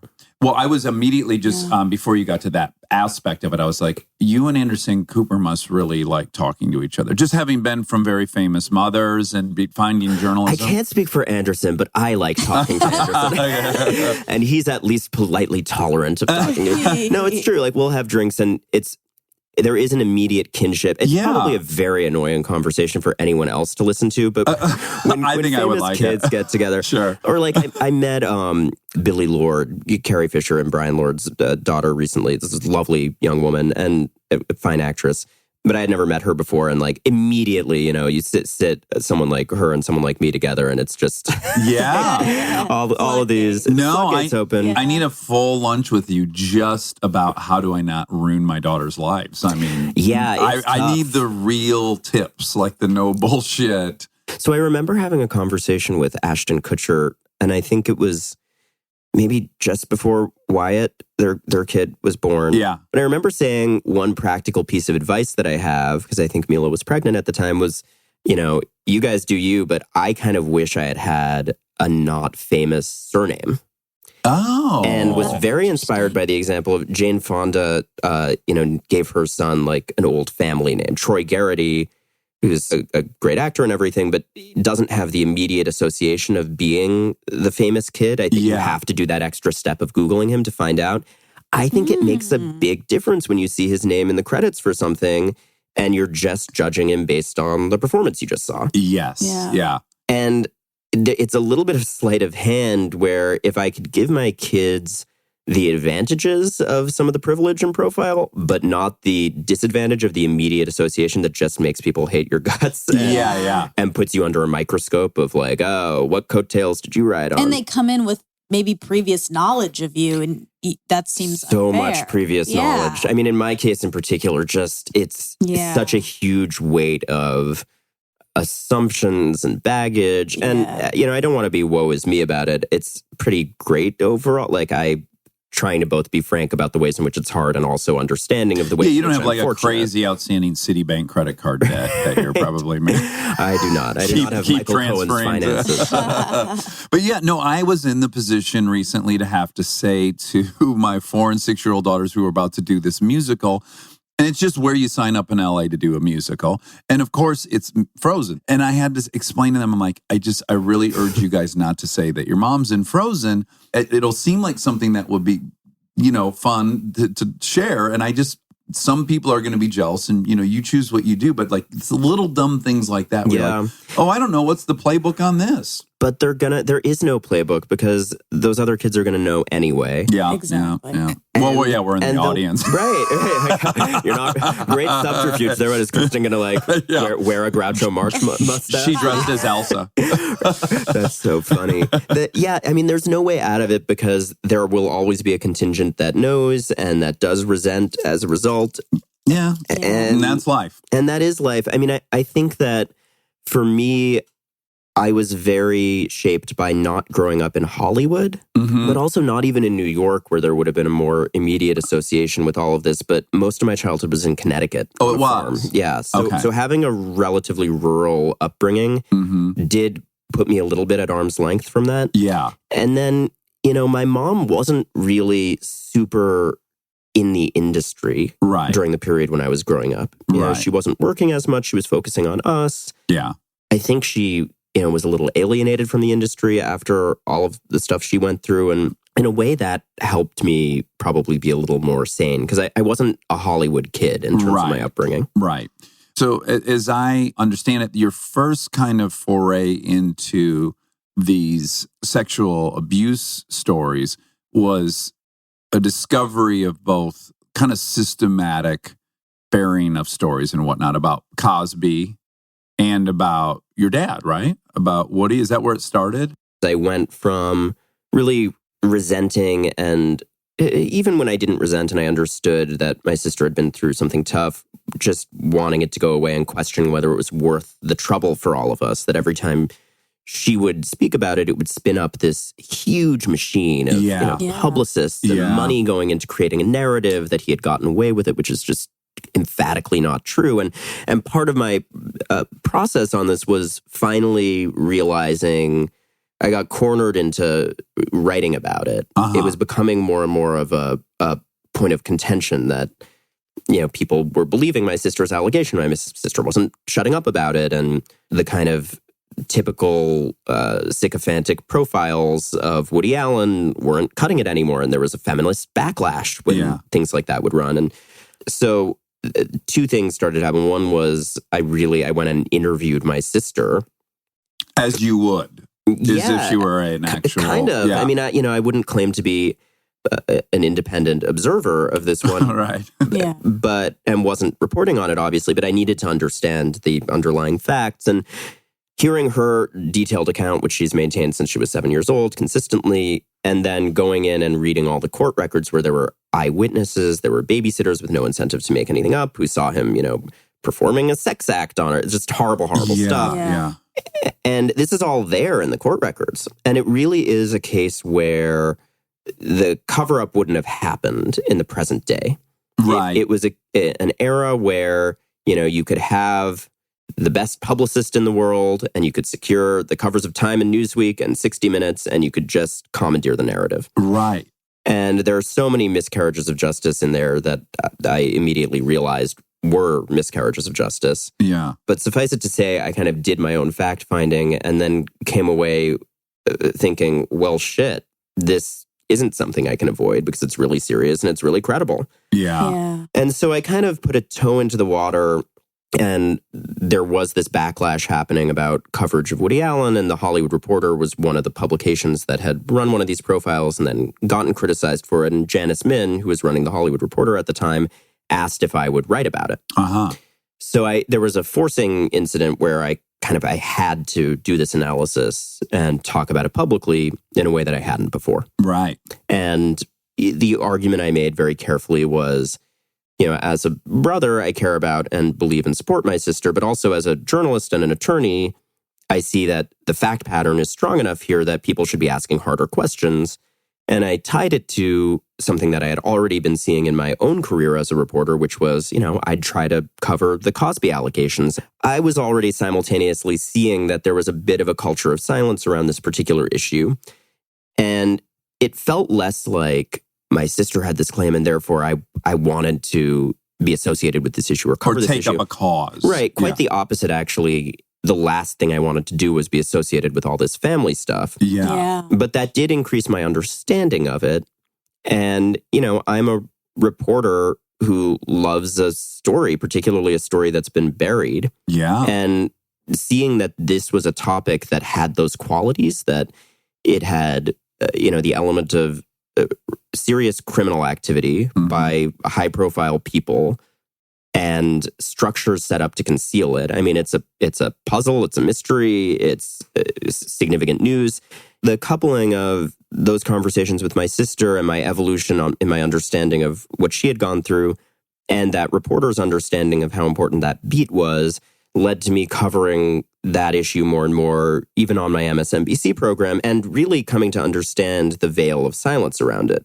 I write in the book about covering Cosby and producers not understanding, particularly kind of veteran producers who had been around for a long time and were very establishment in their thinking, just not getting why I would want to raise these allegations when Cosby came up. Let's just say in the most basic level, there are stories people want to hear, and there are generally stories people don't want to hear. And they're kind of measured in either eyeballs in the viewership or box office receipts. We kind of know what stories people have an appetite for. And I would imagine there just wasn't an appetite to take America's favorite household comedian and find out something terrible about him. It's just not the story that anyone is going to want to consume or create or anything. Exactly. Yeah. And it was almost considered impolite to bring it up. I mean, the example that I'm thinking of The irony. Oh my God. Right?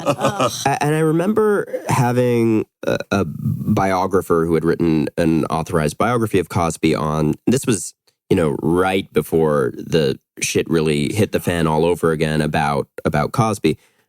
But the allegations had been there for years. And they're, Tina Fey had joked about it years ago. There's, by the way, on all of these issues, there's always some clip of Tina Fey joking about it. Yeah. But what's funny is, as you were talking about your unique situation, and I kind of went back to the question I asked you 6 hours ago, which was, why do people have some kind of pre-wired protection? And what I just was thinking while I was saying it is, I think we're all primed for it by our parents. We love our parents, and so many of us have pretty deeply flawed parents. And we've learned to love and overlook some pretty big transgressions just in childhood. I think that's where we're kind of all primed. It's like, yeah, dad's not perfect, mom's not perfect, but we love them, we're sticking with them. I mean, that must be part of the... I think it varies in these cases. When you talk about a Bill Cosby or a Michael Jackson, I think you do have a generation, or this is built into the Woody Allen reaction too. I mean, there are Woody Allen fans who just sit on Twitter all day and harass my sister.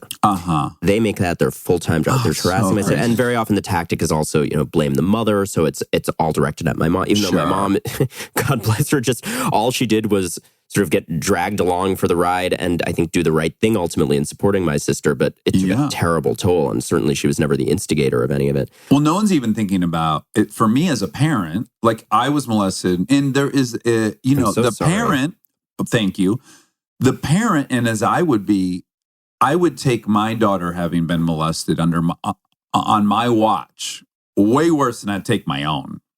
The pain of that has to be one of the deepest trenches of her sadness. Agonizing sadness. And, I imagine feelings of guilt over the fact that it happened. Yes. And she let him have access to her. I mean, it's a horrible, horrible thing. Yeah. And, in private moments, I've heard her, when my sister says, I'm writing an op-ed, I'm coming forward, I'm doing...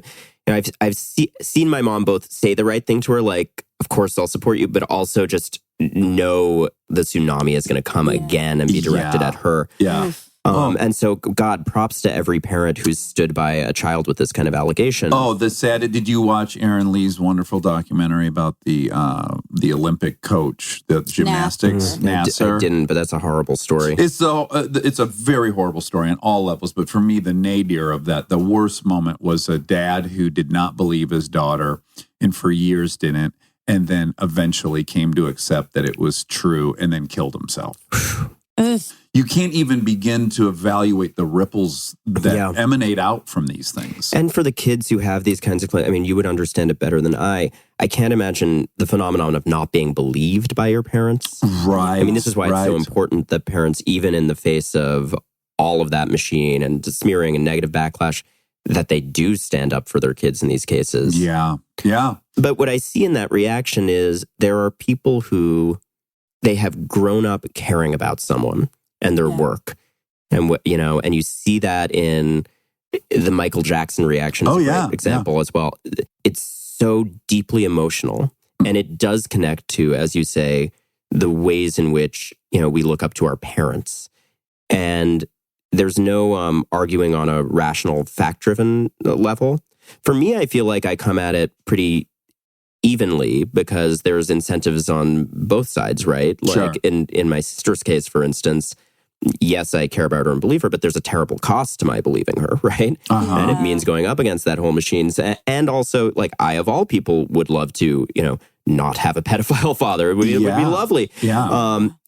So I actually understand the super fans who just, sit there harassing Michael Jackson's accusers every day. Well, I would argue that, and I'm not excusing them, but more trying to understand and explain them, is that what they're really defending is a piece of themselves that is a highlight of their time on planet Earth. And in this emotional association with fucking Annie Hall or Thriller, or in that, you feel like the option now is to let that go. To believe this means I must now reject this experience I had with it, which is, I don't think is required of anyone. I had this exactly as much fun skating Saturday night at my daughter's roller skate birthday party to many Michael Jackson songs. I can still embrace that and absolutely abhor him and the horrendous things he did. Totally. And I think it's incumbent on all of us, no matter whether it's your parent or an artist you love, to have enough of an anti-establishment streak that you can call into question those authority figures and those points of emotional significance in your life. And absolutely, if you want to separate out the work and continue to enjoy the work, I can still enjoy a late night rerun of Chinatown while also acknowledging that the guy who directed that is a terrible, criminal. Right. I mean, my God, I could talk to you. We're really planning a dinner. Yeah. Please. I'm like, as we're talking, I'm like, this will be one of the first interviews that has 0 edits. Take out anything that you think will get me canceled, guys. I will. Believe me, You haven't said anything. she has a cancel setting on her computer. brain. She just goes, Will you do me a solid and just listen to this bad boy and save me from cancellation? Thank you. What do you think about that for real, of this idea that people are canceled now forever? I think it's great when people are canceled for terrible crimes and incredibly stupid when people are canceled for saying the wrong thing. Yeah. Like, unless the thing that's said is rooted in or reveals some set of actual actions that are malicious or a pattern or an attitude that is bigger than just the thing that is said. But I think by and large, if someone opens mouth and inserts foot and then apologizes, like, why are we wasting our time canceling that when there's actual criminals to be canceled? That is my main objection to it. It's just we end up spending all this capital and energy into things that aren't really the enemy. The clearest for me example is like Hillary Clinton regrettably said all lives matter. I think she then came to understand why that was not the right thing to say and then apologized, and it wouldn't go away. I was like, guys, David Duke's still operating. He's still out there. There's actual white nationalists right now planning something. We got to move on past this. I mean, right. And Hillary Clinton is one of those examples of someone who's just a magnet for. Yes. She represents a lot more than just who she is and to some people. So many, unfair, misogynistic headlines all the time. And which is, not to say that she's above reproach or valid questioning on various things. I've been among the people who have raised questions about, her relationship with Harvey Weinstein and so forth. But in addition to the valid questions, she gets a whole heap of unfair, sexist criticism. Oh, yeah. So my last two curiosities are, I have had a very complicated relationship with my father. He was not the dad I wanted. Among the things that occurred to me that I was resentful at him about was, and this is so selfish and low of me, but it's just the truth, is I wanted to respect the person in my life who was supposed to one day pat me on the back and say, good job, you did it. I felt robbed of that. I was like, it won't mean anything if you say this to me because you didn't live your life in this way that I would have wanted you to live. It's so much beyond that in your case. And I'm just curious about that. That story's over, right? You'll probably never speak with him, I would imagine, or there'll be no resolution. Are you curious about him? I mean, not really. There's been such ample public discourse in this particular case that it's not like there's a paucity of opportunity to hear all parties out. Right. So it's a little different in that respect. But I do seriously empathize with what you're talking about in terms of the void that's left there. I mean, I had a different experience of it because I think I never had, a positive father figure around enough to feel on a conscious level a sense of loss there. So I don't, it would probably require more therapy than I've had. You've been very busy. I don't know where you slide therapy in there. I'll have to get a good referral from one of you at some point. But I am not aware of that sense of loss in me, but that doesn't mean it's not there. Yeah. And certainly, in the cocktail of things that drive me, I don't know. I've been seeking validation from someone, seemingly just for myself, because there's no, it's not like my mom wants me to be more successful. Like, I don't know who that's for. Yeah. And, I've tried my best to just take wherever that comes from, take that impetus to keep going, break the next story, do the next thing, into something that hopefully is positive for other people. I hope you'll have kids so it's just like a whole new lens pops in, and then you just start kind of replaying your whole life going like, oh my God. I don't know, it's the most profound mental shift I've ever experienced. Fascinating. It sounds like you're a really good dad, Dax. Well, I'm trying really hard. He is. I can attest to that. It's such a terrifying minefield to me. I absolutely want to have kids. I mean, Lord knows why any of us wants to. It must be some act of narcissism in addition to everything else. Yeah, everything is. But it does also feel like this incredible minefield. Like, how do you do it right? There is no way to do it right. They will resent us for some reason. Even when you were talking about the name, right? Yeah. Like, give another name. So if you have 2 kids, one of them would have hated you for that? Like, why wouldn't you include me in this? Or did you want? Yeah, like. So maybe Ashton was right, because Ashton was like, "No, this is going to be Kutcher. What are you talking about? Why would I not?" I fought hard to make this name mean something. And fair enough. Yeah. Okay. Well, the last question I had for you is, becoming such a prominent journalist that has now broken such huge, high-profile cases, people call you or send you emails like with fucking crazy stories. Yeah. And I would imagine as you get more and more prominent, you're one of the top 3 people someone would want to entrust with a story. So did the floodgates just open once that, and is it overwhelming? And there's obviously you don't have enough bandwidth to investigate everything. Like, what is that whole dynamic like? It's a huge honor. It's one of the silver linings. You know, as you're weathering the storm on each story and being in the crosshairs of really powerful interests, you also have the counterbalancing force of more and more people are coming to you with important leads.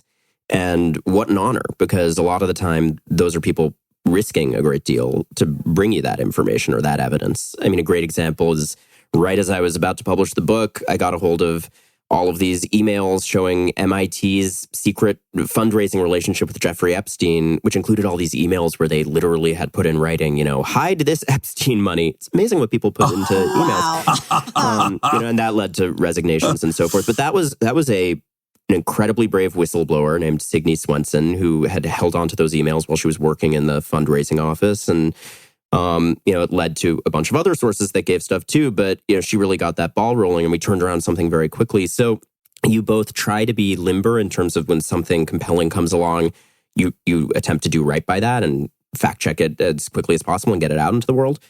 And you also have to realize you're not going to be able to report all the stories. You're triaging in a sense, right? Which has got to come with some emotional weight. Like, fuck, I don't have the time to do that. And that needs doing. Yeah, for sure. And one of the ways I cope with that is if you have some important piece of information that is newsworthy but not right for me to report versus the other things that I need to try to report, I'll try to pass that to another reporter. You're like the Miracle on First Street or whatever what was it where the Santa was working at the store? Miracle on 31st Street. And he would advise them to go to different stores.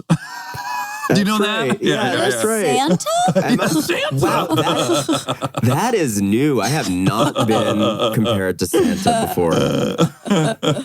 Well, Ronan, sincerely, I just want to publicly thank Monica, because Monica was the one that came to me and said, like, we have an opportunity to talk to Ronan, and she was very, very excited. Thank you for having me on. Yeah, and then as I started learning about you, I just got immediately intrigued by you, and you're very, very interesting, hyper intelligent.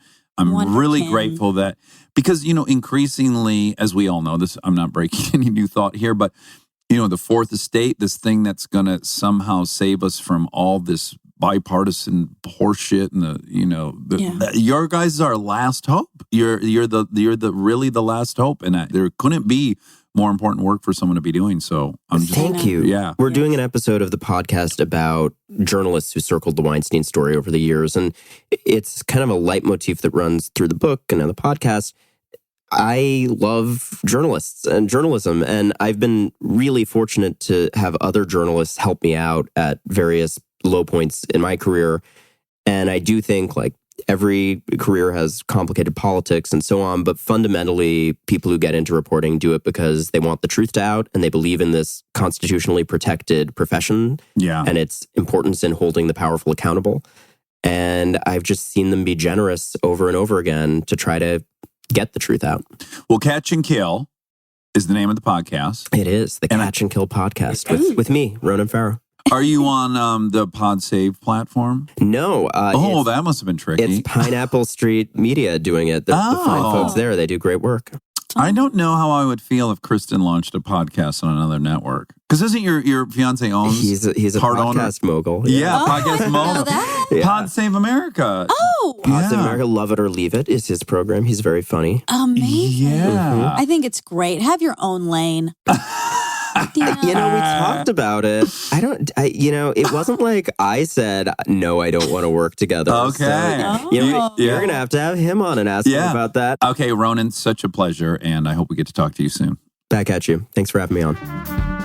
And now my favorite part of the show, the fact check with my soulmate, Monica Padman. We are supported by HP. If you're a parent or you know one, like I do, or you can help take care of kids, you already know what August feels like. It's not summer anymore, it's the pregame. The supplies list, the forms, the "we need this printed by tomorrow" texts that come in at 9 p.m. And I say this as someone who's been on the receiving end of those texts in a former life. You're ready to help, and then the printer says no, out of ink, blinking at you, useless. It's such a small thing, but it will absolutely derail your night. So when I heard about the HP Smart Tank printer from HP, America's most trusted printer brand, I thought this is the kind of thing that actually makes life easier, not in a big flashy way, in a one less crisis way. Instead of those little cartridges that run out the second you need them, the HP Smart Tank uses refillable ink tanks, and it comes with up to 3 years of ink included. 3 years. That's 3 back-to-school seasons without the cartridge panic. HP can't fill out the forms for you, but they can make sure the printer is never the reason you're up past midnight. Search HP Smart Tank. Monica, I am obsessed with this Free Nationals album. Did you hear me listening to it this morning? Yeah, you were blaring. Yeah, there's an artist that I'm sure everyone in the world knows of but me because I'm so young. I'm changing my narrative.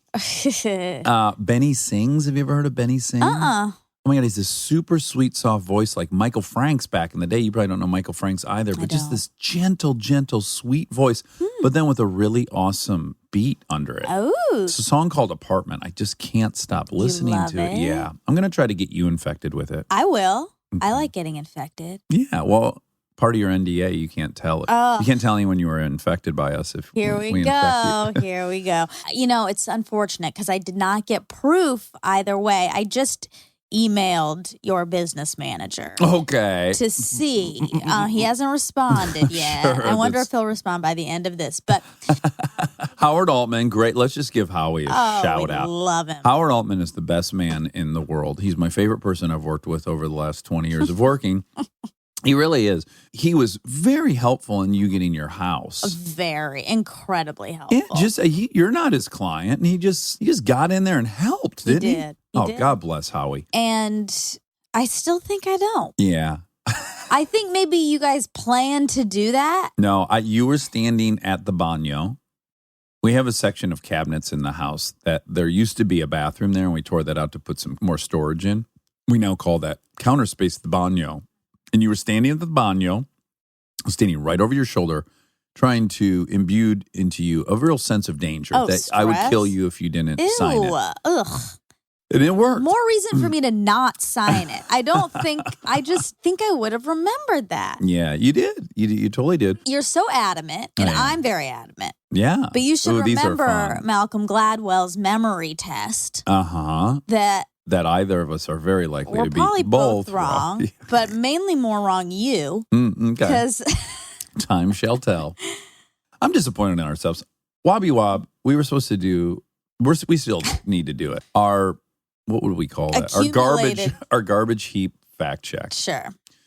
I'd love to take on that list. Maybe email it to me, Wobby Wob, and in my downtime in my twailer. Yeah, I've got the big list. It's long. Okay, good. I'm going to start researching some of these. All right, great. We'll have a standalone episode. That'll be fun. Anyway, so I'm sorry because we still don't have the big answer to that. Yeah.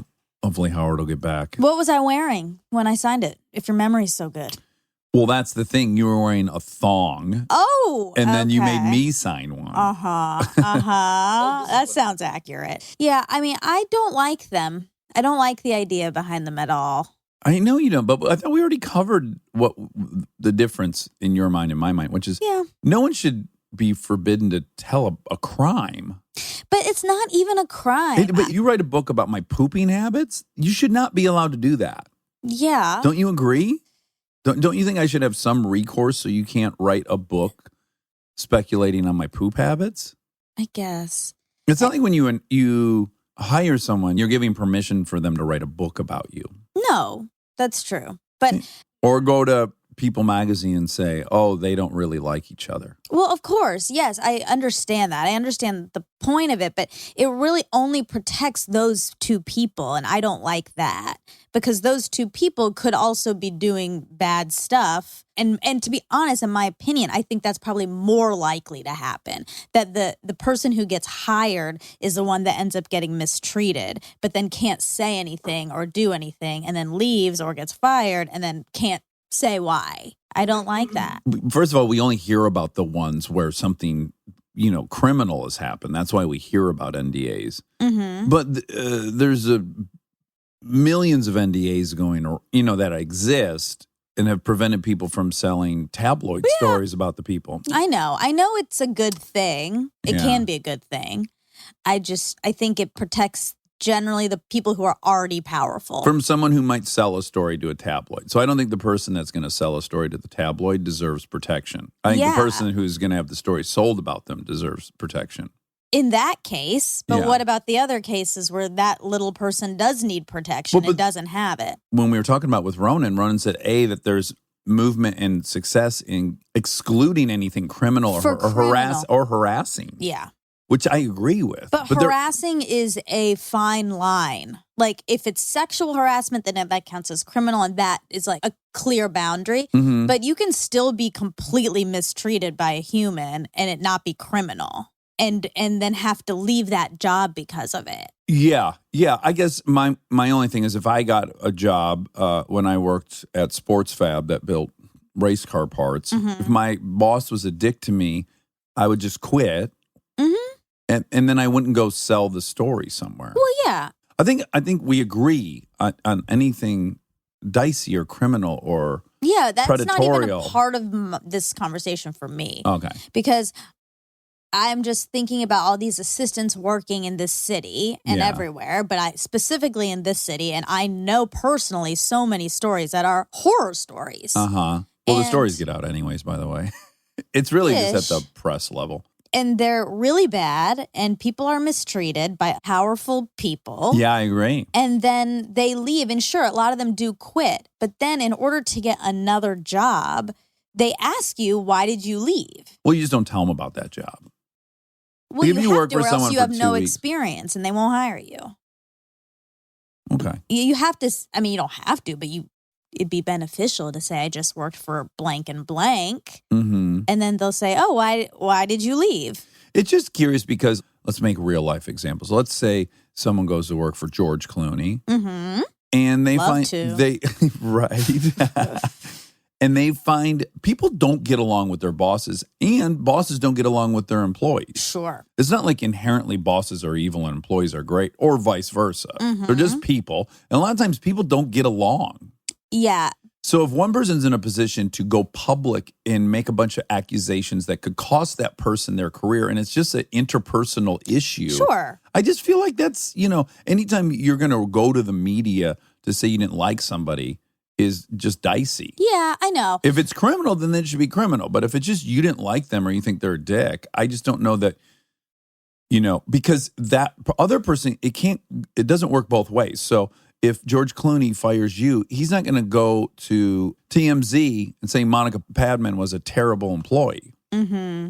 So it's just you that can go to TMZ and say that George Clooney was a terrible boss. There's something uneven about that.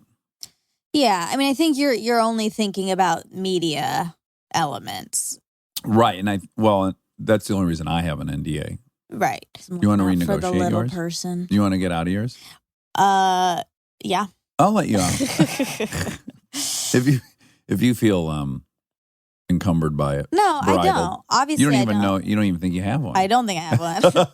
And also, I obviously wouldn't say anything ever, but I do think that. Let's put it this way: you've in the last 6 years seen me make 14,000 parenting decisions. Mm-hmm. I hope a great number would be that 10,000 of the 14,000 were good ones. Yeah. But if you only want to tell people the 4,000, you could paint a real picture of me that I wouldn't think was fair. Definitely. Yeah. I don't think that's right. I don't think people should be able to do that. And Me I neither. also don't think people should feel like they can't talk about their experience. And I don't mean to the media. Right. But well, that's the thing with these NDAs. They really do tell all their friends because we have friends that were assistants that signed NDAs and we've heard all the stories. yeah, that's true. Yeah. But you have to admit, you say that people just sometimes don't get along in those. And that's true. That happens a lot. But also there's a huge, huge, huge power dynamic in these assistant relationships. Oh, big time. Yeah. They're ripe for exploitation. Exactly. I agree. More than most jobs. Yeah. I guess all I'm saying is if you ask anybody who works with a bunch of people, they hate 5 or 6 coworkers. Of course. Now, just you give one of those coworkers the title boss. Yeah. Now it has this other meaning, which might not be fair. Yeah. Okay. So Ronan, he is the youngest graduate of Bard still, according to my Congratulations, research. Ronan. We love wunderkind. Oh my God! And what? Why do you think it is we? Why do we fetishize intelligence so much? Good question. I mean, for you, it's because you have always wanted to be smart. Right. And then for me, you already were smart, so what? No. I think for me, that is familial. Like from day one, my parents are very impressed by good schools and intelligence. Yeah. So I think it's just ingrained. But don't you think it's a little, we could admit it's a little dicey because people are pretty much born with their intelligence. It's not like, you either hit the lotto or you don't. Yeah. But let's say I'm going to defend us. We're equally impressed with the Olympics. Oh God, yeah. Yeah, it's like if Ronan was an Olympic gymnast, which he probably was. Could be. Yeah, if he had just focused on it it looked like he would. Yeah, he'd be a perfect. He put 6 weeks into practicing. I'm sure he could have landed something impressive. Tokyo 2020. Tokyo 2020. That's the Olympics this year? Yeah. Tokyo 2020. We're here. Oh. I'm so excited. We have to do an episode in Tokyo. Oh. I'd love to. Oh Olympic week in Tokyo? Oh. No, but on the body element. So when we had Kumail on, remember everybody, he was starting to get in shape. Yeah. And then recently he posted a picture that just blew up the internet. Of course it did. Oh my God. Yeah, the vascularity, the veins, the bulges, the low body percent fat. He really transformed himself. I mean, it was astonishing. Yeah. He really accomplished his goals. He did. Yeah, I like that. Good for him. That to me is sort of like being a wunderkid. Yeah. We're just impressed by things that are hard to do. That's what it is. Achievement. Yes, like the guy who treaded water for 4 days in India. I'm equally as impressed with him. No, I'm not equally impressed with the water treader as I am Ronan going to college at 11. Me either. I mean, that's the most impressive thing I've ever heard. He got a 1600 at 8, age 8. I keep trying to picture an 11-year-old walking around campus. And I feel like, I'm nervous for him. Me too. It's because it's not like cess preds are only in the less educated realm. It's equal distribution across all platforms, maybe even higher in those, NDA type worlds. Definitely, okay. Definitely. So I'm nervous for him. I'm also excited. What if like a 17-year-old girl really liked him? And he's gay.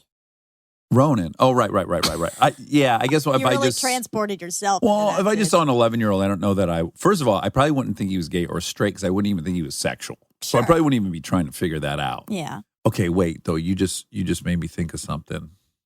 Oh, Honey Boy. Oh, my God. It's so good. Oh, my God, is it good? It is so hard to watch. Beautifully done. Perfectly done, I would say. Yeah. And really makes you think a lot. Yes. Made me think a lot. Yeah, I almost want to do a whole episode about it. Shia LaBeouf. LaBeouf? LaBeouf. He's buff. Speaking of Kumail, Shia LaBeouf. Kumail LaBeouf. Oh my God, he should change his name to Kumail LaBeouf. Anywho, check it out. I'm so impressed with the whole thing. I have so much empathy for his whole story now. Oh, I know. I really want to talk to him about it because I could relate. I mean, in some ways and other ways not. But yeah, I was having some real moments during it. Yeah, I was thinking about you a lot during it. Anyways, check that out. Okay, Ronan Farrow. Ronan, 1600, age 8. Okay, so The SAT is now back to 1600. Thank God. Why I'm so pissed anyone would have fucked with that because it means something. Well, I was confused. Oh, he was saying they've added a third category that would have brought it to what, 3,400? They added a writing portion. It was the year after I graduated. They added that in. No, I wanted that. I would have loved that. Oh, yeah, I would have too. I was a good writer. Yeah. So I missed that boat, but then I guess now it's back, I think. I mean, I couldn't find anything on any of these websites saying that the score was higher now. So I think it's back to 1600, and it said writing section is optional. And students who choose to take this component of the test receive 3 separate scores, each ranging from 1 to 4. So that's like a separate thing now. 1 to 4. Okay, Yeah. it's more like an ACT score number. It's just an extra thing to do if you want to do it. If you want to do extra shit on that stressful day. So 1600. Yeah, if there were an option on the SAT for me to just write a short story on any goddamn topic they wanted to throw my way, that's what I would have picked. Mm-hmm. Do you know what you got on your SAT? No. Well, here's what I do know. And I think I told you this after Ronan left. I took it really young, like 7th grade. Mm-hmm. And then I took it again in, I guess, 11th or 12th grade, probably 11th. Yeah. I did better on it in 7th grade than I did in 11th grade. Yeah. That's crazy. It's probably just more reflective of how much I cared at that point about going to college, which I did not. Yeah. I was not good at it. You weren't good at it? That surprises me. I got a 1300. But isn't that great? It's pretty good. It's pretty great. It's pretty good, but I went to SAT class to do that because I took it a couple times, and the first time I got a low score. I got a 1. So I got a 1 on it. You got sub 1,000 maybe? No, I got like an 1100 or something. Oh, okay. And then I took it again.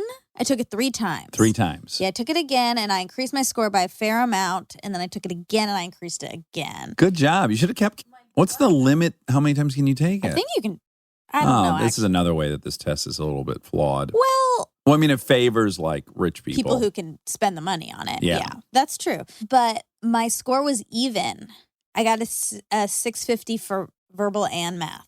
Oh, that's very nice. I was pretty proud of that. That's great. More of the evenness than the score itself, Yeah, of course. It's very symmetrical. Yeah.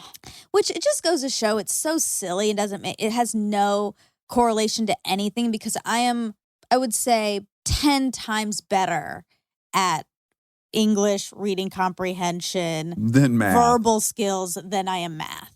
So the fact that did not parlay into the score, shows it really has nothing to do with anything. Yeah. So I'd have to imagine my math portion was much higher than my. Probably for you, maybe because you had to. Because my eyes were crossed.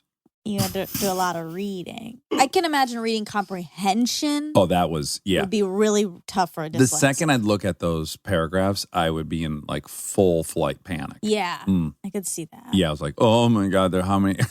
Yeah. I couldn't even quiet my brain. I'm like, oh, there's so many lines. Okay, and then there's extraneous information. And what oh yeah, it was very stressful. And the timed element of it. Very stressy.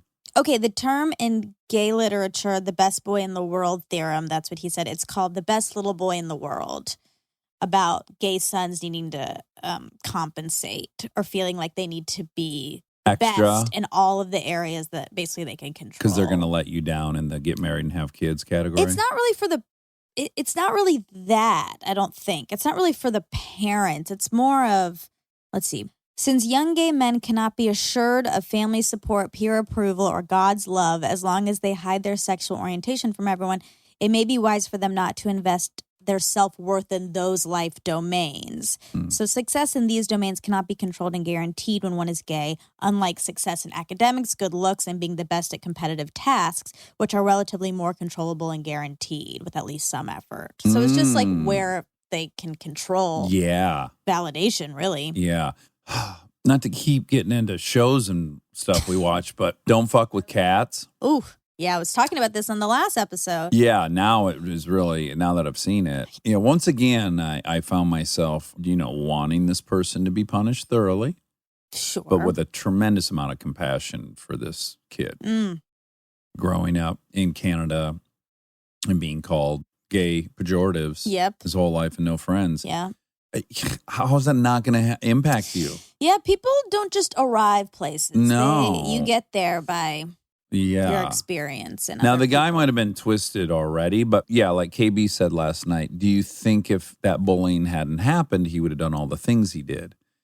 And I said, I don't think just the absence of bullying would have prevented that, but I do think if he were totally immersed in a friendship circle and activities and a bunch of other stuff that was rewarding, Yeah. I don't think he's on that path. I know. It's heartbreaking. Yeah. Check it out, Netflix. Don't fuck with cats. it's- It's a wild ride. It sure is. Oh. Takes a lot of turns. Strap yourself into your bed. That's an Easter egg. Oh. Another part that this isn't a spoiler about that, a big takeaway I had was social media's influence on people. Because another question is, if the Facebook group, so the story, if people haven't seen it, is about a guy kills two kittens. Exactly, and posts a video of it. And a group forms on Facebook that sort of decides, we're going to find this guy. Vigilante style.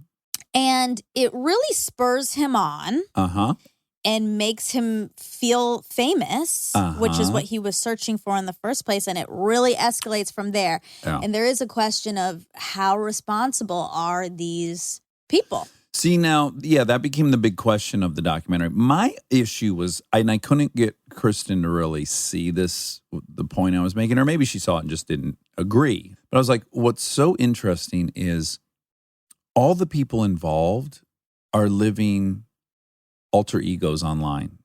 Everyone, the people hunting him. Mm-hmm. And I'm like, it's so interesting that all the players in this story are doing the same thing. Now, one's playing an evil character, one's playing a heroic investigator. Several of them are playing heroic investigators, but they're using different names. Yeah. She was saying she can act dumb, she can act smart. She loves the ability to be all these different things in this virtual world. Exactly. And I just started thinking of the whole group of people that are drawn to that and actually live on a computer. And they're drawn to that anonymity or those alter egos. Mm-hmm. They're all participating in something similar. Just like they're living out a version online that they want to be that they're not in real life, or at least that differs. Well, that's everybody on social media. That's every single human. Yeah, that's but your to varying Instagram account. Everyone is showing the version of themselves that they want the world to see. That's maybe 10% accurate. Yeah. So part of me was like, this guy, is he really that, or is his online persona evil? Well, as we know, no. Right. But I'm just saying, if the online world wasn't an outlet for him, is he doing that stuff in a vacuum? I don't know that he is. I don't know that that's just him wanting to do that as much as him wanting to play that role on the internet. I don't know if I agree with that. Okay. I think This is strike two for me. he wanted to be famous. And this is too easy of a way. Yeah. And people will meet you there. People will attach onto your extremes online. Mm-hmm. And so, I don't know. I think there's something interesting to take away about our responsibility. What I really couldn't believe at the end of all it was like, the internet is designed in such a way that you don't have a license plate on your car. Mm-hmm. Like that they can't just know where those people are that are writing those things at all time is kind of crazy to me. You can't figure out who posts a murder video. That blew my mind. You can't figure out, the cops can't just in 1 second find out who murdered these cats by what computer uploaded the video and where the computer's sitting. That's kind of crazy to me. I know, especially since in the last episode you were saying you can talk to Google and they can send you your entire everything. history. Yeah, every single place you've been. Yeah. So I guess Google can, but not the police. Which seems a little weird. Not fair. Okay. Okay, yeah. NDA law in California. California will be among the first places to restrict the use of non-disclosure agreements. Ooh, interesting. Oh, yours might be null and void already. Last April, New York endorsed a new NDA law that starting in 2019 permits confidentiality clauses only at the request of the victim. Other laws are in the works. In September, outgoing Governor Jerry Brown signed into law a bill that would ban non-disclosure provisions in settlements involving claims of sexual assault, harassment, or discrimination based on sex. Oh, good. The California bill, one of a raft of #MeToo inspired laws, goes into effect January 1st. Oh, my gosh. You're free. Oh, you know how he gave that piece of advice for famous parents about maybe giving their kid a different surname? Oh, uh-huh. I thought that was interesting because then you were talking about Anderson Cooper, and I was like, yeah, I never think of Anderson Cooper as coming from famous Gloria Vanderbilt. parents, Uh-huh. because his name is Cooper. Right. So if it was Vanderbilt, Yeah. I probably would constantly be reminded of that. Anderson Vanderbilt. Yeah, what a name. I don't think that would be as a successful show on CNN. It's a lot of syllables. It's too many. And it sounds too 6. hoity-toity for me. It would have been triggering for me because I'm low class. But maybe then he'd go by Andy Vanderbilt. Ooh, Andy Vandy. That's even worse. Andy Vandy. I'm Andy Vandy. Oh, I like him. Me too. I'd love to have him on. Me too. Okay, so Miracle on 31st Street. The film, the Christmas film? Yeah. You said that he would advise people to go Customers. to different stores. Yeah. Mm-hmm. So Kris Kringle is indignant to find the man, Percy Helton, assigned to play Santa in the annual Macy's Thanksgiving Day Parade, is intoxicated. Oopsies. Yeah. Seems to be common with these Santas. Yeah. By the way, I'd have to drink if I Me had to sit too. there all day long and take pictures with kids. Oh, my God, yeah. When he complains to event director Doris Walker, she persuades Chris to take his place. He does so well, he's hired to play Santa at Macy's flagship New York City store on 34th Street. Ignoring instructions to steer parents to buy from Macy's, Chris Right. directs one shopper to a competitor, Gimbals, instead. Yeah, gimbals. Impressed, she tells Julian Shellhammer, head of the toy department, that she'll become a loyal Macy's customer. So it all worked out for old Kris Krings. They sacrificed that sale, but they won customer loyalty, which is very prized. That's very true. prized. As you can see, I've never seen that movie. I haven't either. Clearly. yeah, but I did know that aspect of it. Yeah, you were right. What if they refused to sell people stuff? They just only directed them to other stores as a plan. That's a good plan because people like hard to have, hard to get, exclusive, limited edition. Yeah, if you were told there was a store that wouldn't sell you their stuff, Oh my you'd God. be there in I'd be 1 second. Knocking on that door. Please, I'll need pay it. anything. I don't even know what Ma'am, you're it's just selling the there. same stuff that's at Target and Walmart. There's no reason for you to pay. Yes, I'll do it. Exclusive. I want it. That's all. That's all? Yeah. Again, let me just close in saying Mind Blown by Ronan Farrow. We want him to be our best friend. I'm serious about that. Ronan, call me. Okay. Yeah. I want to hang out. I'm just going to forward him your stuff and just say, hey, Monica wants to hang out. she needs some you time. Yeah, I do. She's going to take that SAT for a 4th time and she needs your guidance. All right. Well, I love you. Love you. And thank you for recommending Ronan. You're welcome. It was your recommendation. You're welcome. You deserve all the credit. Bye. Bye.